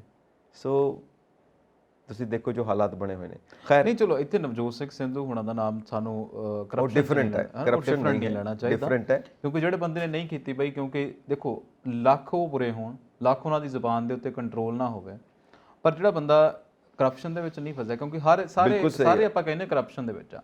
ਹੁਣ ਇੱਕਾ ਦੁੱਕਾ ਜਿਹੜੇ ਨਹੀਂ ਹੈਗੇ ਤਾਂ ਅਸੀਂ ਉਹਨਾਂ ਦਾ ਨਾਮ ਜ਼ਰੂਰ ਅਸੀਂ ਕਹਿੰਦੇ ਹਾਂ, ਬਾਜ਼ਤ ਲੈਂਦੇ ਹਾਂ ਕਿ ਉਹ ਕਰਪਸ਼ਨ 'ਚ ਨਹੀਂ ਗਏ। ਬਿਲਕੁਲ ਸਹੀ ਗੱਲ ਹੈ, ਉਹ ਬਿਲਕੁਲ ਸਾਫ਼ ਪਾਕ ਬੰਦੇ ਨੇ, ਪਰ ਇੱਕ ਵਕਤ ਉਹ ਜਦੋਂ ਕ੍ਰਿਕਟਰ ਸੀ ਉਦੋਂ ਕੋਈ ਹੋ ਗਈ ਮਾਰ ਕੁਟਾਈ। ਨਹੀਂ, ਉਹ ਦੇਖੋ ਉਹਦੇ ਲਈ ਉਹ ਗਿਲਟੀ ਹੈ ਨਾ, ਆਪਾਂ ਕਹਿੰਦੇ ਆ ਕਿ ਗਿਲਟੀ ਆ ਉਹ, ਪਰ ਸੁੱਖ ਨਾਲ ਚਾਰਕਤ ਬੰਦੇ ਆ ਜਿਹੜੇ ਠੀਕ ਆ, ਜਿਨ੍ਹਾਂ ਨੇ ਕਰਪਸ਼ਨ ਨਹੀਂ ਕੀਤੀ, ਕਹਿੰਦੇ ਲੱਗਦਾ ਹੈ ਤਾਂ ਹਾਲੇ ਤੱਕ ਪਤਾ ਨਹੀਂ। ਔਰ ਜਦੋਂ ਦੇ ਸਿੱਧੂ ਸਾਹਿਬ ਅੰਦਰ ਗਏ ਨੇ ਕੋਈ ਹਲਚਲ ਵੀ ਨਹੀਂ, ਕੋਈ ਸਟੇਟਮੈਂਟਸ ਦੀ ਹਲਚਲ ਨਹੀਂ ਹੋ ਰਹੀ ਰਾਜਨੀਤੀ ਦੇ ਵਿੱਚ। ਨਹੀਂ ਤਾਂ ਆਪਾਂ ਆਏ ਦਿਨ ਡਿਸਕਸ ਕਰਦੇ ਹੁੰਦੇ ਸੀ, ਅੱਜ ਸਿੱਧੂ ਸਾਹਿਬ ਨੇ ਇਹ ਕਹਿ ਦਿੱਤਾ, ਅੱਜ ਸਿੱਧੂ ਸਾਹਿਬ ਨੇ ਉਹ ਕਹਿ ਦਿੱਤਾ।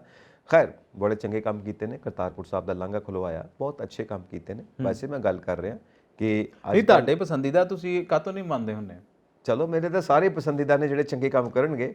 ਖੈਰ ਜਿਹੜੀ ਤੁਸੀਂ ਇਹ ਪੁਆਇੰਟ ਉਠਾਇਆ, ਪੁਆਇੰਟ ਚੁੱਕਿਆ, ਬਹੁਤ ਵਧੀਆ, ਵਾਜਿਬ ਆ ਕਿ ਉਹਨਾਂ ਦੇ ਉੱਤੇ ਕੋਈ ਦੋਸ਼ ਨਹੀਂ ਹੈ ਕਰਪਸ਼ਨ। ਅੱਛਾ ਆ ਵੀ ਦੱਸੋ, ਕਹਿੰਦੇ ਵੀ ਕੈਬਨਿਟ ਵੀ ਵੱਧ ਸਕਦੀ ਆ, ਅੱਜ ਮੀਟਿੰਗ ਹੋਣੀ ਆ, ਹੋ ਹੀ ਰਹੀ ਹੋਣੀ ਮੈਨੂੰ ਲੱਗਦਾ, ਜਦੋਂ ਤੱਕ ਆਪਾਂ ਗੱਲਾਂ ਕਰਨ ਦੇ ਆ, ਜਦ ਤੱਕ ਪ੍ਰੋਗਰਾਮ ਰਿਕਾਰਡ ਹੋ ਰਿਹਾ, ਸ਼ਾਇਦ ਸ਼ੁਰੂ ਵੀ ਹੋ ਗਈ ਹੋਵੇ। ਕਹਿੰਦੇ ਔਰ ਵੱਧ ਜਾਵੇ ਤਾਂ ਵਧੀਆ ਹੀ ਹੈ ਨਾ, ਕਿਉਂਕਿ ਇੱਕ ਬੰਦਾ ਕਿੰਨਾ ਕੁ ਬੋਝ ਚੁੱਕੇਗਾ। ਨਹੀਂ ਉਹ ਸਕੋਪ ਤਾਂ ਹੈ, ਸਕੋਪ ਤਾਂ ਹੋਣਾ ਚਾਹੀਦਾ ਵੀ ਹੈ, ਕਿਉਂਕਿ ਜਦੋਂ ਕਨਸਟੀਟਿਊਸ਼ਨ ਤੁਹਾਨੂੰ ਸਕੋਪ ਦੇ ਰਿਹਾ ਤਾਂ ਵਾਈ ਨਾਟ, ਠੀਕ ਹੈ। ਅੱਛਾ ਸੰਜੀਵ ਜੀ, ਕੀ ਲੱਗਦਾ ਮਤਲਬ ਮੈਂ ਤੁਹਾਡੇ ਨੂੰ ਪੁੱਛਦਾ ਵੀ ਪਿੱਛੇ ਵੀ ਬਥੇਰਾ ਖਿੱਚੋ ਤਾਣ ਹੋਈ, ਫਲਾਨਾ ਥਾਣ ਹੋਈ, ਹੁਣ ਇਹਨਾਂ ਦੇ ਹੈਲਥ ਮਿਨਿਸਟਰ ਵੀ ਜਿਹੜੇ ਨੇ ਉਹ ਮਤਲਬ ਘੁੰਮਣ ਘੇਰੀ 'ਚ ਆ, ਉਹਨਾਂ ਦੀ ਥਾਂ ਵੀ ਕੋਈ ਨਵਾਂ ਚਿਹਰਾ ਆ ਸਕਦਾ? ਪੋਸੀਬਿਲਿਟੀ ਹੈ, ਜੇ ਆ ਸਕਦਾ ਤੇ ਕੌਣ ਆ ਸਕਦਾ ਫਿਰ? ਆਈ ਕੈਂਟ ਸੇ, ਕਿਉਂਕਿ ਕੇਜਰੀਵਾਲ ਸਾਹਿਬ ਆਏ ਹੋਏ ਨੇ, ਕਿਉਂਕਿ ਪਹਿਲਾਂ ਵੀ ਆਪਾਂ ਕਹਿੰਦੇ ਸੀ ਨਾ ਕੁੰਵਰ ਵਿਜੇ ਪ੍ਰਤਾਪ ਸਿੰਘ ਇਹ ਬਣਨਗੇ, ਪਰ ਉਹ ਨਹੀਂ ਬਣੇ। ਨਹੀਂ ਬਣਾ ਸਕਦੇ ਆ, ਕਿਉਂਕਿ ਦੇਖੋ ਆਪਾਂ ਉਦੋਂ ਵੀ ਕਹੇ ਸੀ ਨਹੀਂ ਬਣੇ, ਦਾ ਮਤਲਬ ਇਹ ਨਹੀਂ ਕਿ ਹਲੇ ਤੱਕ ਐਕਸਪੈਂਡ ਹੀ ਨਹੀਂ ਹੋਈ। ਐਕਸਪੈਂਡ ਨਹੀਂ ਹੋਈ, ਪਰ ਉਹ ਆਪਣੀ ਹੀ ਸਰਕਾਰ ਨੂੰ ਕ੍ਰਿਟਿਸਾਈਜ਼ ਵੀ ਕਰਦੇ ਨੇ। ਕਈ ਵਾਰ ਮੈਂ ਇਹ ਵੀ ਗੱਲ ਕਰਦਾ ਹੁੰਦਾ ਕਿ ਉਹਨਾਂ ਨੇ ਕਿਤੇ ਸਿੱਧੂ ਸਾਹਿਬ ਵਾਲਾ ਕੰਮ ਤਾਂ ਨਹੀਂ ਫੜ ਲਿਆ ਕਿ ਆਪਣੀ ਪਾਰਟੀ ਦੇ ਖਿਲਾਫ, ਔਰ ਇਦਾਂ ਵੀ ਇਹ ਵੀ ਇਹ ਗੱਲ ਕਰ ਰਹੇ ਨੇ ਜੋ ਕਈ ਗਲਤ ਡਿਸੀਜਨ ਉਹਨਾਂ ਨੂੰ ਲੱਗਦੇ ਨੇ, ਕਿਉਂਕਿ after all he is an intelligent officer, ਤਾਂ ਜੋ ਉਹਨਾਂ ਨੂੰ ਗਲਤ ਡਿਸੀਜਨ ਲੱਗਦੇ ਨੇ ਉਹਦੇ ਖਿਲਾਫ ਬੋਲਦੇ ਵੀ ਨਹੀਂ, ਚਾਹੇ ਉਹਨਾਂ ਦੀ ਆਪਣੀ ਪਾਰਟੀ ਹੈ। ਸੋ ਲੈਟ ਅਸ ਸੀ, ਕਿਉਂਕਿ ਜਦੋਂ ਕੋਈ ਇਦਾਂ ਦਾ ਬੰਦਾ ਤੁਸੀਂ ਆਪਣੇ ਕੈਬਨਿਟ ਦੇ ਵਿੱਚ ਲੈਂਦੇ ਹੋ ਨਾ, ਤਾਂ ਕਿਤੇ ਨਾ ਕਿਤੇ ਤੁਸੀਂ ਵੀ ਰਿਸਕ ਪੁਆਇੰਟ ਤੇ ਹੁੰਦੇ ਹੋ। ਨਹੀਂ ਰਿਸਕ ਪੁਆਇੰਟ ਤੇ ਤਾਂ ਕੀ ਹੈ ਮਤਲਬ, ਦੇਖੋ ਜੇ ਉਹ ਇਦਾਂ ਕਿ ਦੇਖੋ ਮੇਰੀ ਗੱਲ ਸੁਣੋ, ਅੱਜ ਮੈਂ ਨਾ ਵਿਧਾਨ ਸਭਾ ਤੋਂ ਜਦੋਂ ਕੱਲ ਸੈਸ਼ਨ ਹੋਇਆ ਆ, ਵਿਧਾਨ ਸਭਾ ਤੋਂ ਹੀ ਉਹ ਬੀਬੀ ਬੋਲਦੀ ਸੀਗੀ, ਇਹਨਾਂ ਦੀ ਇੱਕ ਜਿਹੜੀ ਅਨਮੋਲ ਗਗਨ ਮਾਨ ਹੈ ਨਾ, ਤੇ ਉਹਨੂੰ ਪੁੱਛਦੇ ਵੀ ਤੁਸੀਂ ਕਹਿੰਦੇ ਕਰ ਦਿੱਤਾ, ਉਹ ਕਹਿੰਦੀ ਵੀ ਅਸੀਂ ਆਮ ਲੋਕਾਂ ਦੇ ਵਿੱਚੋਂ ਉੱਠ ਕੇ ਆਏ ਆ, ਪਤਾ ਚਲੋ ਆਹ ਤਾਂ ਆਮ ਨਹੀਂ ਹੈਗੇ, ਪਰ ਕਹਿੰਦੇ ਵੀ ਅਸੀਂ ਪੰਜਾਬ ਦੇ ਨਾਲ ਪਿਆਰ ਕਰਨ ਵਾਲੇ ਮੁੰਡੇ ਕੁੜੀਆਂ ਆ, ਅਸੀਂ ਹੰਬਲਾ ਮਾਰਨ ਡਏ ਆ ਵੀ ਪੰਜਾਬ ਦੇ ਲੋਕ ਪੰਜਾਬ 'ਚ ਹੀ ਰਹਿ ਜਾਣ, ਐਵੇਂ ਧੱਕੇ ਨਾ ਖਾਣ। ਫਿਰ ਇੱਕ ਗੱਲ ਉਹਨੇ ਕਹੀ ਵੀ ਪੰਚਾਇਤੀ ਜ਼ਮੀਨਾਂ ਦਾ ਕੰਮ ਹੋਣ ਧਰਿਆ ਆ, ਉਹ ਕਹਿੰਦੇ ਵੀ ਕਿੱਦਾਂ ਹੋ ਰਿਹਾ, ਤੁਸੀਂ ਵੱਡੇ ਲੋਕਾਂ ਤੇ ਤਾਂ ਕਰਦੇ ਨਹੀਂ ਗੇ। ਉਹ ਕਹਿੰਦੇ ਕੀਤਾ ਤਾਂ ਹੈ, ਤੁਸੀਂ ਸੁੱਖ ਵਿਲਾਸ ਦੀ ਉਹਨਾਂ ਨੇ ਗੱਲ ਕੀਤੀ ਆ, ਕਹਿੰਦੇ ਵੀ ਸੁੱਖ ਵਿਲਾਸ ਜਿੱਥੇ ਬਣਿਆ ਚਲੋ ਉਹ ਤਾਂ ਪ੍ਰਾਈਵੇਟ ਪ੍ਰਾਪਰਟੀ ਆ, ਜਿੰਨੀ ਉਹਨਾਂ ਨੇ ਐਕਵਾਇਰ ਪਾਰਕਿੰਗ ਲਈ ਕੀਤੀ ਆ ਉਹ ਸਾਰੀ ਪੰਚਾਇਤੀ ਜ਼ਮੀਨ ਆ। ਤਾਂ ਫਿਰ ਤੁਸੀਂ ਦੇਖੋ ਨਾ ਹਿਸਾਬ ਨਾਲ ਵੀ ਉਹ ਫਿਰ ਇੱਦਾਂ ਦੀਆਂ ਚੀਜ਼ਾਂ ਵੀ ਤਾਂ ਹੋਣ ਹੀ ਰਹੀਆਂ ਨਾ। ਇਹੀ ਚੀਜ਼ ਮੈਂ ਕਹਿੰਦਾ ਨਾ ਕਿ ਇਦਾਂ ਦੇ ਬੰਦੇ ਨੂੰ ਤੁਸੀਂ ਲੈ ਲੈਂਦੇ ਹੋ ਤੇ ਉਹ ਕੋਈ ਡੇਅਰਿੰਗ ਸਟੈਪ ਲੈਂਦਾ ਤੇ ਤੁਸੀਂ ਫਿਰ ਉਹਨੂੰ ਕਿੱਦਾਂ ਸਾਂਭਣਾ, ਇਹ ਰਿਸਕ ਪੁਆਇੰਟ ਹੁੰਦਾ। ਨਹੀਂ ਮੇਰੀ ਗੱਲ ਸੁਣੋ, ਇਹ ਤਾਂ ਹੈ ਵੀ ਜੇ ਦੇਖੋ ਆਮ ਆਦਮੀ ਪਾਰਟੀ ਜਿੱਦਾਂ ਕਹਿੰਦੀ ਆ ਵੀ ਅਸੀਂ ਬਹੁਤ ਠੀਕ ਆ, ਫਿਰ ਇਦਾਂ ਦੇ ਬੰਦੇ ਨੂੰ ਲੈਣ 'ਚ ਖਰਚ ਕੀ ਆ? ਕਾਰਨ ਇਹ ਹੈ ਨਾ ਕਿ ਜਿੰਨੇ ਵੀ ਹੁਣ ਤੱਕ ਨੇ ਮੋਸਟ ਆਫ ਦਾ ਐਕਸਪਰਟਸ ਕੀ ਕਹਿੰਦੇ ਨੇ ਕਿ ਇਹ ਆਲਮੋਸਟ ਯੈਸ ਮੈਨ ਨੇ। ਸੋ ਉਸ ਲਿਹਾਜ਼ ਨਾਲ ਦੇਖਿਆ ਜਾਵੇ, ਮੈਨੂੰ ਖੁੱਲ੍ਹ ਕੇ ਸਮਝਾਓ। ਦੇਖੋ ਖੁੱਲ੍ਹ ਕੇ ਇਹ ਸਮਝਾਇਆ ਜਾਵੇ ਕਿ ਜੋ ਡੇਅਰਿੰਗ ਬੰਦੇ ਨੇ ਹਜੇ ਤੱਕ ਉਹਨਾਂ ਵਿੱਚੋਂ ਜੋ ਇਹਨਾਂ ਪਾਰਟੀ 92 ਨੇ, ਕੋਈ ਥੋੜੇ ਨਹੀਂ ਹੈਗੇ ਡੇਅਰਿੰਗ ਬੰਦੇ, ਜੋ ਸਾਰੇ ਇਹ ਪੋਲੀਟੀਕਲ ਐਨਾਲਿਸਟ ਮੰਨਦੇ ਨੇ ਕਿ ਉਹ ਹਲੇ ਆਲੇ ਦੁਆਲੇ ਨਹੀਂ ਹੈਗੇ। ਕਿਉਂਕਿ ਜਦੋਂ ਅਸੀਂ ਫੋਰ ਐਗਜ਼ਾਮਪਲ ਮੈਂ ਤੁਹਾਨੂੰ ਇੱਕ ਨਹੀਂ ਦੋ ਤਿੰਨ ਮੰਤਰੀਆਂ ਦੇ ਨਾਮ ਦੱਸ ਦਿਓ, ਇਦਾਂ ਨਹੀਂ ਇਦਾਂ ਗੱਲ ਹਜੇ ਨਹੀਂ, ਆਪਾਂ ਡਾਇਰੈਕਟ ਪੁਆਇੰਟ ਨਹੀਂ ਕਰਾਂਗੇ ਹਜੇ, ਦੇਖੋ ਅੱਜ ਸ਼ਾਮ ਤੱਕ ਕੀ ਬਣਦਾ ਹੈ, ਹਜੇ ਪੂਰਾ ਰਿਜ਼ਲਟ ਸਾਹਮਣੇ ਨਹੀਂ ਮਤਲਬ ਤੁਸੀਂ ਇਹ ਦੱਸੋ ਨਾ ਕਿਹੜੇ ਪਹਿਲਾਂ ਜਿਹੜੇ ਲਏ ਆਪਾਂ ਪਹਿਲਾਂ ਦੇ ਹਿਸਾਬ ਨਾਲ। ਦੇਖੋ ਗੱਲ ਇਹ ਹੈ ਕਿ ਹਰ ਚੀਜ਼ ਦੇਖਣੀ ਪੈਂਦੀ ਹੈ। ਆਪਾਂ ਹੁਣ ਜੇ ਕਈ ਚੀਜ਼ਾਂ ਡਿਟੇਲ ਨੇ, ਆਪਾਂ ਉਹ ਇੰਨੀ ਡਿਟੇਲ 'ਚ ਡਿਸਕਸ ਵੀ ਕੀ ਕਰੀਏ ਉਹਨਾਂ ਨੂੰ। ਆਪਾਂ ਜਾਣਦੇ ਹਾਂ ਕਿ ਕੇਜਰੀਵਾਲ ਸਾਹਿਬ ਵੀ ਅੱਜ ਆਏ ਹੋਏ ਨੇ, ਠੀਕ ਹੈ ਨਾ। ਕੇਜਰੀਵਾਲ ਸਾਹਿਬ ਨੂੰ ਲੈ ਕੇ ਪਹਿਲਾਂ ਵੀ ਕਈ ਗੱਲਾਂ ਹੁੰਦੀਆਂ ਨੇ ਕਿ ਮਾਨ ਸਾਹਿਬ, ਮੈਂ ਪੁਆਇੰਟ ਪੂਰਾ ਕਰਨ ਦਿਓ ਨਾ, ਮਾਨ ਸਾਹਿਬ ਵੀ ਉੱਥੇ ਜਾਂਦੇ ਨੇ, ਠੀਕ ਹੈ ਨਾ। ਹੁਣ ਕਿਤੇ ਨਾ ਕਿਤੇ ਵਜ਼ਾਰਤ ਦਿੱਲੀ ਦੀ ਵੀ ਨਾਲ ਦੇਖਣੀ ਪੈਂਦੀ ਆ, ਕਿਤੇ ਨਾ ਕਿਤੇ ਸੈਂਟਰ ਨਾਲ ਕੋਈ ਸਿੱਧੇ ਨਾ ਹੋ ਜਾਈਏ ਉਹ ਵੀ ਦੇਖਣਾ ਪੈਂਦਾ। ਬਹੁਤ ਕੁਝ ਐਸਾ ਹੈ, ਕਿਉਂਕਿ ਮੰਨ ਲਿਆ ਕਿ ਆਮ ਆਦਮੀ ਪਾਰਟੀ ਨਵੀਂ ਚੀਜ਼ ਲੈ ਕੇ ਆ ਰਹੀ ਹੈ, ਮੰਨ ਲਿਆ, ਸਾਰੀ ਗੱਲ ਮੰਨ ਲਈ, ਪਰ ਕਿਤੇ ਨਾ ਕਿਤੇ ਜੋ ਸਿਸਟਮ ਹੈ, ਕਿਤੇ ਨਾ ਕਿਤੇ ਜੋ ਰਿਵਾਇਤ ਚੱਲ ਰਹੀ ਹੈ, ਕਿਉਂਕਿ 75 ਸਾਲ ਥੋੜੇ ਨਹੀਂ ਹੁੰਦੇ ਆਜ਼ਾਦੀ ਤੋਂ ਬਾਅਦ, ਉਹ ਜਿਹੜੀਆਂ ਜੜ੍ਹਾਂ ਤੱਕ ਗੱਲਾਂ ਪਹੁੰਚੀਆਂ ਹੋਈਆਂ ਨੇ, ਉਹਨਾਂ ਨੂੰ ਹਿਲਾਉਣ ਵਾਸਤੇ ਵੀ ਜੋ ਆਮ ਆਦਮੀ ਪਾਰਟੀ ਹੈ ਉਹ ਕੁਝ ਨਾ ਕੁਝ ਐਸਾ ਹੋ ਰਿਹਾ ਜੋ ਰਿਵਾਇਤੀ ਤੌਰ ਤੇ ਭਾਰਤ ਦੀ ਰਾਜਨੀਤੀ ਦੇ ਵਿੱਚ ਚੱਲਦਾ ਹੈ, ਉਹੀ ਸਟੈਪ ਦੇ ਉੱਤੇ ਉਹ ਵੀ ਚੱਲਦੇ ਪਏ ਨੇ। ਜੇ ਨਹੀਂ ਚੱਲਣਗੇ ਨਾ, ਉਹ ਟਿਕ ਨਹੀਂ ਸਕਣਗੇ, ਗੁਜ਼ਾਰਾ ਨਹੀਂ ਕਰ ਸਕਣਗੇ, ਕਿਉਂਕਿ ਉਹਨਾਂ ਨੇ ਅੱਗੇ ਚਲਾਉਣਾ ਹੈ ਸਾਰਾ ਸਿਸਟਮ। ਸੋ ਜਿੰਨਾ ਇਹ ਉੱਪਰੋਂ ਦਿਖਾਈ ਦਿੰਦਾ ਨਾ, it's a tip of iceberg. ਜੋ ਛੁਪਿਆ ਹੋਇਆ ਸਿਸਟਮ ਹੈ ਉਹ ਬਹੁਤ ਫੈਲਿਆ ਹੋਇਆ ਹੁੰਦਾ। ਇਹ ਨਤੀਜੇ ਹੌਲੀ ਹੌਲੀ ਦੱਸਣਗੇ ਕਿ ਤੁਹਾਨੂੰ ਕੀ ਨਤੀਜੇ ਆ ਰਹੇ ਨੇ, ਆਪਾਂ ਡਾਇਰੈਕਟਲੀ ਪਿਨ ਪੁਆਇੰਟ ਨਹੀਂ ਕਰ ਸਕਦੇ। ਇਸ ਕਰਕੇ ਆਪਾਂ ਨੂੰ ਇਹ ਵੇਟ ਕਰਨਾ ਪਏਗਾ ਕਿ ਇਹ ਕੀ ਕੈਬਨਿਟ ਦੀ ਮੀਟਿੰਗ 'ਚ ਨਿਕਲਦਾ, ਵਧਾਉਂਦੇ ਨੇ ਕੈਬਨਿਟ ਦੇ ਵਿੱਚ, ਕਿੰਨੇ ਲੈ ਕੇ ਆਉਂਦੇ ਨੇ ਮੈਂਬਰਸ, ਔਰ ਕੌਣ ਕੌਣ ਉਹਦੇ ਵਿੱਚ ਸਿਲੈਕਟ ਕੀਤਾ ਜਾਂਦਾ ਹੈ। ਇਸ ਕਰਕੇ ਅੰਦਾਜ਼ੇ ਨਹੀਂ, ਕਿਉਂਕਿ ਆਪਾਂ ਜਦੋਂ ਅੰਦਾਜ਼ੇ ਲਗਾਉਣ ਬੈਠਦੇ ਹਾਂ ਇਹ ਆਪਾਂ ਆਲਰੇਡੀ ਗੱਲ ਕਰ ਚੁੱਕੇ ਹਾਂ ਕਿ ਇਲੈਕਸ਼ਨਸ ਵੇਲੇ ਆਪਾਂ ਅੰਦਾਜ਼ੇ ਲਗਾਏ ਕੌਣ ਜਿੱਤੇਗਾ, ਠੀਕ ਹੈ। ਪਰ ਈਵਨ ਅੰਦਾਜ਼ਾ ਆਪਣਾ ਸਹੀ ਚੱਲਾ ਗਿਆ। ਇੰਨਾ ਨਹੀਂ, ਜ਼ਿਮਨੀ ਚੋਣ ਵੇਲੇ ਆਪਣਾ ਅੰਦਾਜ਼ਾ ਥੋੜਾ ਬਹੁਤ ਸੀ। ਥੋੜਾ ਬਹੁਤ ਨਹੀਂ, ਮੈਂ ਤਾਂ ਕਹਿੰਦਾ ਮੇਰਾ ਪੱਕਾ ਹੀ ਸਹੀ ਗਿਆ, ਮੈਂ ਹੁਣ ਕ੍ਰੈਡਿਟ ਲੈਣਾ ਇਹ ਪੂਰਾ ਚਲੋ ਤੁਸੀਂ ਕ੍ਰੈਡਿਟ ਲੈ ਲਓ, ਅਦਰਵਾਈਜ਼ ਜ਼ਿਆਦਾਤਰ ਲੋਕ ਇਹੀ ਕਹਿ ਰਹੇ ਸੀ ਆਮ ਆਦਮੀ ਪਾਰਟੀ, ਪਰ ਕੁਝ ਹੋਰ ਨਿਕਲਿਆ। ਚਲੋ ਖੈਰ, ਆਪਾਂ ਪੁਆਇੰਟ ਤੇ ਆਉਂਦੇ ਆ। ਸੋ ਕੈਬਨਿਟ ਦੀ ਐਕਸਪੈਂਸ਼ਨ ਹੋ ਸਕਦੀ ਹੈ, ਪੋਸੀਬਿਲਿਟੀ ਇਜ਼ ਦੇਅਰ। ਚਲੋ ਇੱਥੇ ਖਤਮ ਕਰੋ, ਪਰ ਹੁਣ ਆਪਾਂ ਐਵੇਂ ਕਾ ਤੋਂ ਦੁੱਧ ਚ ਪਾਣੀ ਚ ਮਧਾਣੀ ਪਾ ਕੇ ਰੜਕੀ ਜਾਂਦੇ ਪਾਣੀ 'ਚ ਮਧਾਣੀ ਪਾਣਾ ਵੀ ਚੰਗੀ ਗੱਲ ਹੈ, ਤਾਂ ਹੀ ਭਾਖੜਾ ਡੈਮ 'ਚੋਂ ਬਿਜਲੀ ਨਿਕਲਦੀ ਹੈ ਨਾ, ਉਹ ਵੀ ਪਾਣੀ 'ਚ ਮਧਾਣੀ ਪਾਈ ਹੋਈ ਹੈ ਉਹਨਾਂ ਨੇ। ਦੇਖ ਲਓ, ਐ ਸਾਰੀਆਂ ਗੱਲਾਂ ਦਾ ਜਵਾਬ ਹੈ ਇਹਨਾਂ ਕੋਲੇ। ਸੋ ਅੱਗੇ ਵਧੀਏ, ਜ਼ਰੂਰ ਤੁਸੀਂ ਅੱਗੇ ਜੀ ਵੱਧਦੇ ਆ ਆਪਾਂ। ਜਿਹੜਾ ਬੀਜੇਪੀ ਤੇ ਪੰਜਾਬ ਲੋਕ ਕਾਂਗਰਸ, ਅੱਛਾ ਕੈਪਟਨ ਸਾਹਿਬ ਹਾਕੀ ਵਾਲੇ, ਕੈਪਟਨ ਸਾਹਿਬ ਦੀ ਗੱਲ ਨਹੀਂ ਬਣੀ ਹੈ। ਆਪਣਾ ਵੱਖਰਾ ਬੈਂਕ ਬਣਾ ਕੇ ਕਹਿੰਦੇ ਸੀ ਮੈਂ ਪੰਜਾਬ ਲੋਕ ਕਾਂਗਰਸ ਹਾਂ, ਮੈਂ ਕਾਂਗਰਸ ਨੂੰ ਪਿਆਰ ਕਰਦਾ। ਕਹਿੰਦੇ ਨਾ ਤਾਂ ਮੈਂ ਨਾਂ ਰੱਖਿਆ ਪੰਜਾਬ ਲੋਕ ਕਾਂਗਰਸ। ਉਹ ਮੈਂ ਵੇਖਿਆ ਵੀ ਵੈਸੇ ਇਹ ਜਿਹੜੇ ਪੋਲੀਟੀਸ਼ੀਅਨ ਹੁੰਦੇ, ਚਾਹੇ ਪੁਰਾਣੇ ਤੋਂ ਪੁਰਾਣੇ ਕਿਉਂ ਨਾ ਹੋਣ, ਇਹਨਾਂ ਦੀਆਂ ਸਟੇਟਮੈਂਟਾਂ ਇਦਾਂ ਹੀ ਆ, ਕੋਈ ਸਵਾਲ ਨਹੀਂ, ਕੋਈ ਸਵਾਦ ਨਹੀਂ। ਹੁਣ ਕਹਿੰਦੇ ਜੀ ਅੱਜ ਜੁਲਾਈ ਦੇ ਵਿੱਚ ਰਲਾਵਾ ਹੋ ਜਾਣਾ, ਆਪਰੇਸ਼ਨ ਹੋ ਗਿਆ, ਆਪਰੇਸ਼ਨ ਉੱਥੇ ਹੀ ਹਲੇ ਬਾਹਰ ਹੀ ਆ, ਯੂਕੇ ਦੇ ਵਿੱਚ ਆਪਰੇਸ਼ਨ ਕਰਾ ਰਹੇ ਸੀਗੇ। ਇਹਨਾਂ ਦੀ ਰੀੜ੍ਹ ਦੀ ਹੱਡੀ ਦਾ ਕੋਈ ਕੈਂਸਰ ਸੀਗਾ, ਕੁਝ ਸੀਗਾ, ਆਪਰੇਸ਼ਨ ਹੋ ਗਿਆ। ਤੇ ਕਹਿੰਦੇ ਵੀ ਹੁਣ ਇਸੇ ਜੁਲਾਈ ਦੇ ਵਿੱਚ ਹੀ, ਅੱਜ ਮਹੀਨਾ ਚੜ੍ਹ ਗਿਆ, ਅੱਜ ਪਹਿਲੀ ਤਰੀਕ ਹੋ ਗਈ ਆ, ਜੁਲਾਈ ਤੋਂ ਹੀ ਕਹਿੰਦੇ ਜੀ ਜੁਲਾਈ ਦੇ ਵਿੱਚ ਹੀ ਰਲਾ ਹੋ ਜਾਣਾ। ਪੰਜਾਬ ਲੋਕ ਕਾਂਗਰਸ ਨਹੀਂ ਰਹਿਣੀ, ਰਲਾ ਕੇ ਤੇ ਫਿਰ ਇਹਨਾਂ ਨੇ ਆ ਜਾਣਾ ਆ। ਤੇ ਬੀਬੀ ਜਿਹੜੀ ਇਹਨਾਂ ਦੀ ਘਰ ਵਾਲੀ ਮਹਾਰਾਣੀ ਪਰਨੀਤ ਕੌਰ ਕਹਿੰਦੇ ਆ, ਉਹ ਵੀ ਨਾਲ ਹੀ ਕਹਿੰਦੇ ਚੱਲ ਜਾਣਾ। ਹੁਣ ਕਾਂਗਰਸ ਨੂੰ ਇਹ ਪਰਿਵਾਰ ਅਲਵਿਦਾ ਕਹਿ ਦੂਗਾ। ਉਹ ਕਾਂਗਰਸ ਜਿਹਨੇ ਬਹੁਤ ਕੁਝ ਦਿੱਤਾ, ਸਭ ਕੁਝ ਦਿੱਤਾ ਮੈਂ ਤਾਂ ਕਹੂੰਗਾ। ਹਾਂ, ਉਹ ਕਾਂਗਰਸ ਜਿਨ੍ਹਾਂ ਨੇ ਇਹ ਜਿਹੜੇ ਇਹਨਾਂ ਦੇ ਮਹਿਲ ਮਰਾਰੇ ਆ, ਸਿਸਮਾ, ਫਾਰਮ ਹਾਊਸ, ਇਹਨਾਂ ਦੀਆਂ ਪਾਰਟੀਆਂ, ਇਹਨਾਂ ਦੇ ਬੜੇ ਚੀਜ਼ਾਂ ਦੇਖੀਆਂ, ਉਹ ਹੁਣ ਪਾਰਟੀ ਛੱਡ ਕੇ ਤੇ ਇਹਨਾਂ ਨੇ ਭਾਜਪਾਲ ਹੋ ਜਾਣਾ। ਤੇ ਦੇਖੋ ਕਦੋਂ ਹੁੰਦਾ ਹੈ, ਕਿਉਂਕਿ ਤੁਹਾਨੂੰ ਯਾਦ ਹੀ ਹੋਣਾ ਥੋੜ੍ਹੇ ਦਿਨ ਪਹਿਲਾਂ ਆਪਰੇਸ਼ਨ ਜਿਸ ਦਿਨ ਹੋਇਆ ਹੈ, ਉਹ ਦਿਨ ਪੁੱਛਿਆ ਵੀ ਸੀਗਾ ਸਾਡੇ ਪ੍ਰਧਾਨ ਮੰਤਰੀ ਸਾਹਿਬ ਨੇ ਵੀ ਕੀ ਹਾਲ ਆ ਕੈਪਟਨਾ, ਠੀਕ ਆ ਤੂੰ ਹੁਣ? ਤੂੰ ਮੈਨੂੰ ਲੱਗਦਾ ਫਿਰ ਉਦੋਂ ਹੀ ਗੱਲਬਾਤ ਹੋ ਗਈ ਹੋਣੀ ਆ ਵੀ ਆਪਾਂ ਫਿਰ ਰਲ ਜੀਏ, ਕਹਿੰਦੇ ਹੋਣੇ ਵੀ ਇਹਦਾ ਗੱਲ ਨਹੀਂ ਬਣਦੀ। ਅੱਛਾ, ਇੱਕ ਪੁਆਇੰਟ ਆ, ਤੁਹਾਨੂੰ ਕੀ ਲੱਗਦਾ ਕਿ ਇਹ ਬੀਜੇਪੀ ਵੱਲੋਂ ਸੀਐਮ ਦੇ ਕੈਂਡੀਡੇਟ ਹੋ ਸਕਦੇ ਨੇ? ਕੁਝ ਵੀ ਹੋ ਸਕਦਾ, ਕੁਝ ਵੀ ਹੋ ਸਕਦਾ। ਤੇ ਫਿਰ ਜਾਖੜ ਸਾਹਿਬ, ਦੇਖੋ ਜਾਖੜ ਸਾਹਿਬ ਨੂੰ ਬੀਜੇਪੀ ਦਾ ਕੈਂਡੀਡੇਟ ਬਣਾਇਆ ਵੀ ਜਾ ਸਕਦਾ ਤੇ ਨਹੀਂ ਵੀ ਜਾ ਸਕਦਾ, ਕਿਉਂਕਿ ਜਦੋਂ ਕੈਪਟਨ ਅਮਰਿੰਦਰ ਦੀ ਗੱਲ ਕਰਦੇ ਆ ਤੇ ਕੈਪਟਨ ਅਮਰਿੰਦਰ ਹੁਣੀ ਹਜੇ ਵੀ ਕਹਿ ਲਓ ਕਿਤੇ ਨਾ ਕਿਤੇ ਇਮੇਜ ਉਹਨਾਂ ਦੀ ਬਹੁਤ ਸਟਰੋਂਗ ਆ। ਇਮੇਜ ਸਟਰੋਂਗ ਹੈ, ਪਟਿਆਲਾ ਕਰਕੇ ਖਾਸ ਕਰਕੇ ਹੈ ਨਾ। ਤੇ ਫਿਰ ਹੁਣ ਦੇਖੋ ਵੱਡੇ ਤੋਂ ਵੱਡਾ ਲੀਡਰ ਜਿਹੜਾ ਆ ਉਹ ਭਾਜਪਾ 'ਚ ਸ਼ਾਮਲ ਹੋ ਗਿਆ, ਚਾਹੇ ਉਹ ਸੁਨੀਲ ਜਾਖੜ ਹੋਵੇ, ਚਾਹੇ ਫਤਿਹ ਜੰਗ ਬਾਜਵਾ ਹੋਵੇ ਜੀ, ਗੁਰਰਾਣਾ ਗੁਰਮੀਤ ਸੋਢੀ ਹੋਵੇ, ਮਤਲਬ ਬੜੇ ਵੱਡੇ ਨਾਮ ਨੇ ਜਿਹੜੇ ਕੈਬਨਿਟ ਮਿਨਿਸਟਰੀ ਵੀ ਰਹੀ ਹੈ, ਉਹ ਸ਼ਾਮਲ ਹੋ ਗਏ। ਬਿਲਕੁਲ ਸਹੀ। ਸੋ ਆਪਾਂ ਕਹਿ ਸਕਦੇ ਹਾਂ ਕਿ ਕੁਝ ਵੀ ਹੋ ਸਕਦਾ, ਪਰ ਇੱਥੇ ਮੈਨੂੰ ਲੱਗਦਾ ਕਿ ਜਾਖੜ ਸਾਹਿਬ ਦਾ ਕਾਰਡ ਥੋੜਾ ਉੱਤੇ ਰਹੇਗਾ। ਪਰ ਨਹੀਂ, ਹਲੇ 4.5 ਸਾਲ, ਹਲੇ ਤਾਂ ਕਾਫੀ ਹੈ। ਦੇਖੋ ਕਿ ਗੇਮ ਚੱਲਦੀ ਹੈ। ਸੰਜੀਵ ਜੀ ਇਹ ਗੱਲ ਮੰਨ ਕੇ ਚੱਲੋ, ਦੇਖੋ ਹੁਣ ਜਦੋਂ ਆਪਾਂ ਕਹਿੰਦੇ ਹਾਂ ਕਿ ਸਟੇਟਮੈਂਟ ਦਾ ਕੋਈ ਮੁੱਲ ਨਹੀਂ ਹੈ ਨਾ, ਹਜੇ ਆਪਣੀ ਇਹ ਗੱਲ ਦਾ ਵੀ ਕੋਈ ਮੁੱਲ ਨਹੀਂ ਹੈਗਾ। ਬਿਲਕੁਲ ਮੁੱਲ ਨਹੀਂ ਹੈ, ਪਰ ਜੇ ਆਪਾਂ ਵੈਸੇ ਇੱਕ ਐਨਾਲਿਸਿਸ ਕਰਦੇ ਪਏ, ਐਨਾਲਿਸਿਸ ਤੁਸੀਂ ਉਹੀ ਕਹਿੰਦੇ ਵੀ ਐਨਾਲਿਸਿਸ ਕਰਨ ਦਾ ਕੋਈ ਆਪਾਂ ਕਹਿੰਦੇ ਐਡਾ ਪਹਿਲਾਂ ਕਰਨ ਦਾ ਫਾਇਦਾ ਨਹੀਂ, ਕੋਈ ਫਾਇਦਾ ਹੀ ਨਹੀਂ ਹੈ। ਤੇ ਜਸਟ ਬੀਜੇਪੀ ਜਿਹੜੀ ਆ ਅਨਪ੍ਰੈਡਿਕਟੇਬਲ ਆ। ਹਰਿਆਣਾ ਦੇ ਵਿੱਚ ਮਨੋਹਰ ਲਾਲ ਖੱਟਰ ਵਰਗਾ ਚਿਹਰਾ ਕਦੇ ਹੋ ਹੀ ਨਹੀਂ ਸਕਦਾ ਸੀ। ਯੂਪੀ 'ਚ ਕਦੇ ਸੋਚਿਆ ਸੀ ਵੀ ਆਦਿੱਤਿਆਨਾਥ ਯੋਗੀ ਹੋ ਜਾਊਗਾ, ਕਦੇ ਸੋਚਿਆ ਸੀ ਵੀ ਪਾਰਟੀ ਪ੍ਰਧਾਨ ਜੇਪੀ ਨੱਡਾ ਹੋਊਗਾ, ਤੁਸੀਂ ਕਦੇ ਸੋਚਿਆ ਸੀ ਵੀ ਜੈਰਾਮ ਠਾਕੁਰ ਕਿਤੇ ਹੋਰ ਹੋ ਜਾਊਗਾ। ਇਹ ਅਨਪ੍ਰੈਡਿਕਟੇਬਲ ਚਿਹਰੇ ਆ ਜਿਹਦਾ ਦਾ ਅੰਦਾਜ਼ਾ ਨਹੀਂ ਲਗਾਇਆ ਜਾ ਸਕਦਾ। ਕਿਸੇ ਵਕਤ ਕੋਈ ਵੀ game so set of policy ਕੋਈ ਨਹੀਂ ਇਹਨਾਂ ਦੀ। ਹਾਂ, ਮੈਂ ਇੱਕ ਇਹ ਪੁਆਇੰਟ ਚੁੱਕ ਰਿਹਾ ਸੀਗਾ ਕਿ 4.5 ਸਾਲ ਨੇ, ਇਸ ਕਰਕੇ ਲੱਗਦਾ ਹੈ ਕਿ ਜੋ ਮੈਨੂੰ ਇਸ ਵਕਤ ਲੱਗ ਰਿਹਾ ਹੋ ਸਕਦਾ ਹੈ ਜਾਖੜ ਸਾਹਿਬ, ਪਰ ਇਹ ਆਮ ਆਦਮੀ ਪਾਰਟੀ ਵਧੀਆ ਕਾਰਗੁਜ਼ਾਰੀ ਦੇ ਜਾਂਦੀ ਹੈ ਫਿਰ ਤੇ ਕੋਈ ਵੀ ਨਹੀਂ, ਫਿਰ ਤੇ ਇਹੀ ਕੰਟੀਨਿਊ ਕਰਨਗੇ, ਪਰ ਦੇਖੋ ਕੀ ਕਰਦੇ ਨੇ। ਸੋ ਨਾਲ ਦੀ ਨਾਲ ਆਪਾਂ ਗੱਲ ਕਰਦੇ ਹਾਂ ਸੁਖਬੀਰ ਬਾਦਲ ਜੀ ਦੀ। ਹਾਂਜੀ, ਉਹ ਵੀ ਬੀਜੇਪੀ ਨੂੰ ਸਪੋਰਟ ਕਰਨਗੇ।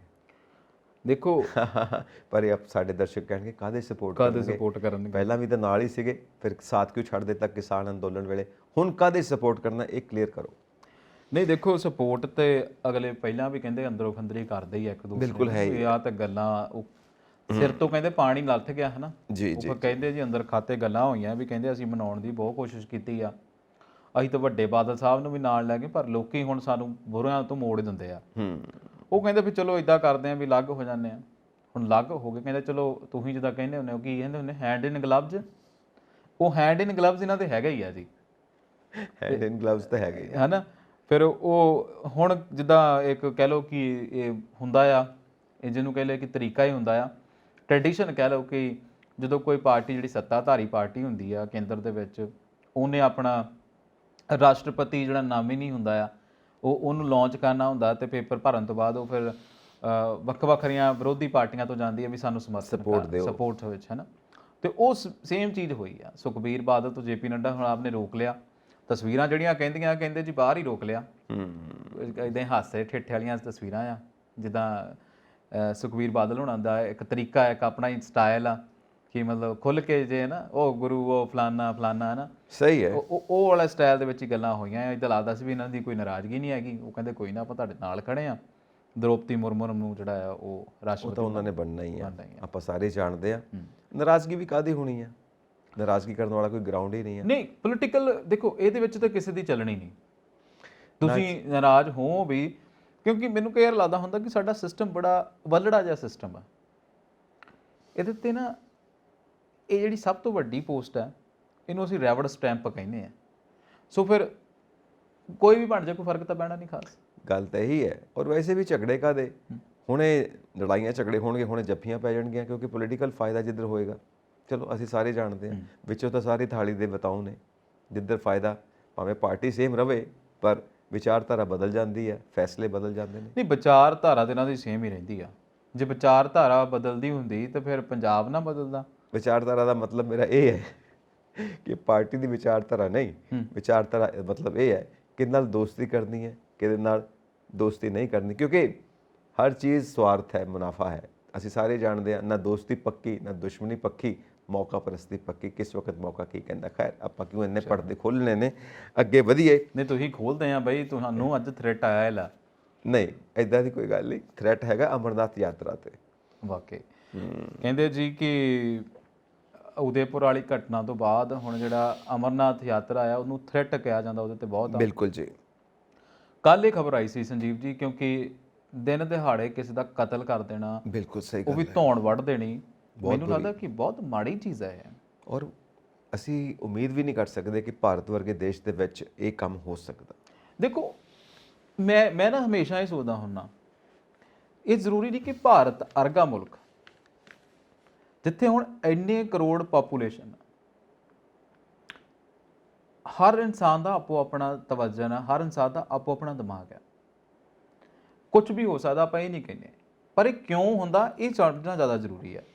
ਹੁਣ ਛੋਟੀਆਂ ਜਿਹੀਆਂ ਗੱਲਾਂ ਦੇਖੋ, ਪਹਿਲੀ ਗੱਲ ਤੇ ਨੂਪੁਰ ਹੁਣਾਂ ਨੇ ਜੋ ਕਿਹਾ ਹੈ, ਕਿਸੇ ਦੀ ਧਾਰਮਿਕ ਭਾਵਨਾ ਨੂੰ ਕਿਹਾ ਕੁਝ ਵੀ, ਉਸ ਭਾਵਨਾ ਦੇ ਚੱਲਦਿਆਂ ਜੇਕਰ ਇਹ ਗੱਲ ਹੋਈ ਹੈ ਤੇ ਇਸ ਨੂੰ ਨਹੀਂ ਹੋਣਾ ਚਾਹੀਦਾ। ਹਾਲਾਂਕਿ ਕਹਿੰਦੇ ਆ ਵੀ ਇਸ ਕਰਕੇ ਹੀ ਹੋਇਆ ਕਿਉਂਕਿ ਉਹਨਾਂ ਨੇ ਨੂਪੁਰ ਸਪੋਰਟ ਕੀਤਾ ਨੂਪੁਰ ਨੂੰ। ਉਸ ਤੋਂ ਬਾਅਦ ਚਲੋ ਆਪਣੀ ਜਿਹੜੀ ਵੱਡੀ ਗੱਲ ਆ, ਉਹ ਕਹਿੰਦੇ ਕਿ ਹੁਣ ਇਸ ਤਰੀਕੇ ਦੇ ਡੈਟੋਨੇਟਰ ਲਾ ਦੇਣੇ ਅਮਰਨਾਥ ਯਾਤਰਾ ਦੇ ਉੱਤੇ ਵੀ ਇਦਾਂ ਦਾ ਰਿਸਕ ਹੈਗਾ ਆ ਕਿ ਮਿੰਟਾਂ ਸਕਿੰਟਾਂ ਦੇ ਵਿੱਚ ਜਿਹੜੀ ਆ ਕਈ ਲੋਕ ਉੜ ਸਕਦੇ ਆ। ਸਹੀ ਹੈ। ਸੋ ਉਹ ਕਹਿੰਦੇ ਵੀ ਉਸ ਕਰਕੇ ਬਹੁਤ ਅਲਰਟਨੈਸ ਆ, ਤੇ ਆਪਣਾ ਜੋ ਤੁਹਾਨੂੰ ਵੀ ਲੱਗਦਾ ਕਿ ਕਿਤੇ ਕੋਈ ਬੈਗ ਪਿਆ ਆ ਜਾਂ ਕਿਤੇ ਕੁਝ ਹੋਰ ਪਿਆ, ਪਰਸ ਪਿਆ ਆ, ਐਵੇਂ ਹੱਥ ਉੱਥ ਨਾ ਲਾਓ, ਕਿਉਂਕਿ ਨਹੀਂ ਹੈ ਨਾ, ਕਿਉਂਕਿ ਅਲਰਟਨੈਸ ਹੈ। ਔਰ ਜਦੋਂ ਉਹ ਤਾਂ ਵੈਸੇ ਵੀ ਨਹੀਂ ਲਾਉਣਾ ਚਾਹੀਦਾ।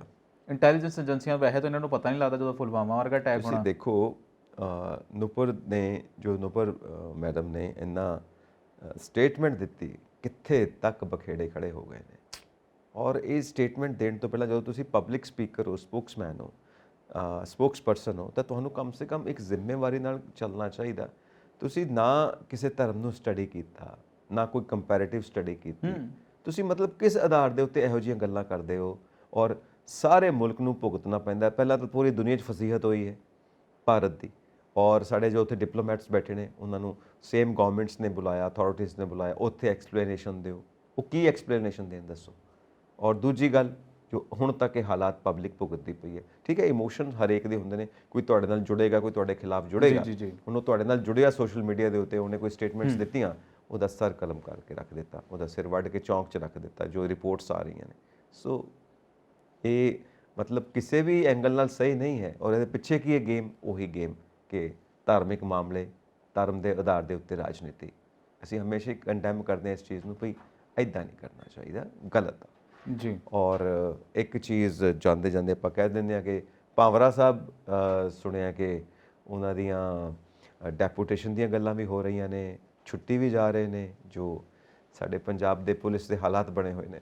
ਅੱਛਾ, ਇਹਦੇ ਪਿੱਛੇ ਨਾ ਬੜੀ ਵੱਡਾ ਸਸਪੈਂਸ ਜਿਹਾ ਆ, ਕਿਉਂਕਿ ਉਹਨਾਂ ਦੀ ਹਲੇ ਡੈਪੂਟੇਸ਼ਨ ਪ੍ਰਵਾਨ ਨਹੀਂ ਹੋਈ ਤੇ ਕਹਿੰਦੇ ਜੇ ਨਾ ਵੀ ਹੋਈ ਤਾਂ ਮੈਂ 2 ਮਹੀਨਿਆਂ ਦੀ ਛੁੱਟੀ ਤੇ ਜਦ ਤੱਕ ਮੇਰੇ ਡੈਪੂਟੇਸ਼ਨ ਪ੍ਰਵਾਨਗੀ ਨਹੀਂ ਹੁੰਦੀ ਜੀ। ਪਰ ਜੇ ਇਦਾਂ ਹੁੰਦਾ ਆ ਤੇ ਇਹ 6 ਮਹੀਨਿਆਂ 'ਚ ਚੌਥਾ ਡੀਜੀਪੀ ਹੋਊਗਾ ਪੰਜਾਬ ਦਾ ਜਿਹੜਾ ਬਦਲ ਜਾਊਗਾ। ਹੁਣ ਇਹਦੇ ਪਿੱਛੇ ਸੰਜੀਵ ਜੀ ਇਹ ਗੱਲਾਂ ਵੇਖਣ ਵਾਲੀਆਂ ਕਿ ਪੰਜਾਬ ਦੇ ਵਿੱਚ ਕੁਝ ਤਾਂ ਮਸਲਾ ਹੈ देयर इज समथिंग ਫਿਸ਼ੀ ਕਿ ਕਿਉਂ ਇੰਨੇ ਡੀਜੀਪੀ ਇੰਨੀ ਹਾਈ ਪੋਸਟ ਵਾਲੇ ਬਦਲ ਜਾਂਦੇ ਨੇ। ਹੁਣ ਬੜੇ ਸਾਰੇ ਨਾਮ ਨੇ ਜਿਨ੍ਹਾਂ ਵਿੱਚ ਕਾਲੜਾ ਸਾਹਿਬ ਵੀ ਹੈ, ਹਰਪ੍ਰੀਤ ਸਿੱਧੂ ਵੀ ਹੈ, 2 ਨਾਮ ਹੋਰ ਨੇ ਜਿਹੜੇ ਕਿ ਫਿਰ ਇਹਨਾਂ ਨੂੰ ਜਿਹੜਾ ਆ ਉਹ ਲਗਾਇਆ ਜਾ ਸਕਦਾ ਹੈ। ਪਰ ਇਹ ਵੇਖਣ ਵਾਲੀ ਗੱਲ ਹੈ ਕਿ ਲਾਅ ਐਂਡ ਆਰਡਰ ਦੀ ਸਥਿਤੀ ਜਦੋਂ ਇੰਨੀ ਆਪਾਂ ਕਹਿੰਦੇ ਆ ਕਿ ਕ੍ਰਿਟੀਕਲ ਤੇ ਆ, ਇੰਨਾ ਜ਼ਿਆਦਾ ਖਤਰਾ ਆ, ਉਦੋਂ ਭਾਵਰਾ ਸਾਹਿਬ ਦਾ ਜਾਣਾ ਆਪਣੇ ਆਪ ਦੇ ਵਿੱਚ ਬੜਾ ਅਜੀਬ ਜਿਹਾ ਲੱਗਦਾ ਹੈ। ਅਜੀਬ ਲੱਗਦਾ ਹੈ ਤੇ ਹੁਣ ਆਪਾਂ ਆਪਣੇ ਦਰਸ਼ਕਾਂ ਨੂੰ ਸੋਚ ਦੇ ਵਸ ਪਾ ਦਈਏ, ਉਹ ਸੋਚਣ ਵਾਕਈ। ਔਰ ਅਸੀਂ ਦੇਖਦੇ ਹਾਂ ਕਿ ਅੱਗੇ ਕੀ ਡਿਵੈਲਪਮੈਂਟਸ ਹੁੰਦੀਆਂ ਨੇ ਇਸ ਨਿਊਜ਼ ਦੇ ਵਿੱਚ। ਕੱਲ ਫਿਰ ਹਾਜ਼ਰ ਹੋਣੇ ਆ ਔਰ ਡਿਸਕਸ਼ਨ ਕਰਦੇ ਆ ਕਰੰਟ ਨਿਊਜ਼ ਐਂਡ ਵਿਊਜ਼ ਦੇ ਵਿੱਚ। ਸਤਿ ਸ਼੍ਰੀ ਅਕਾਲ ਜੀ।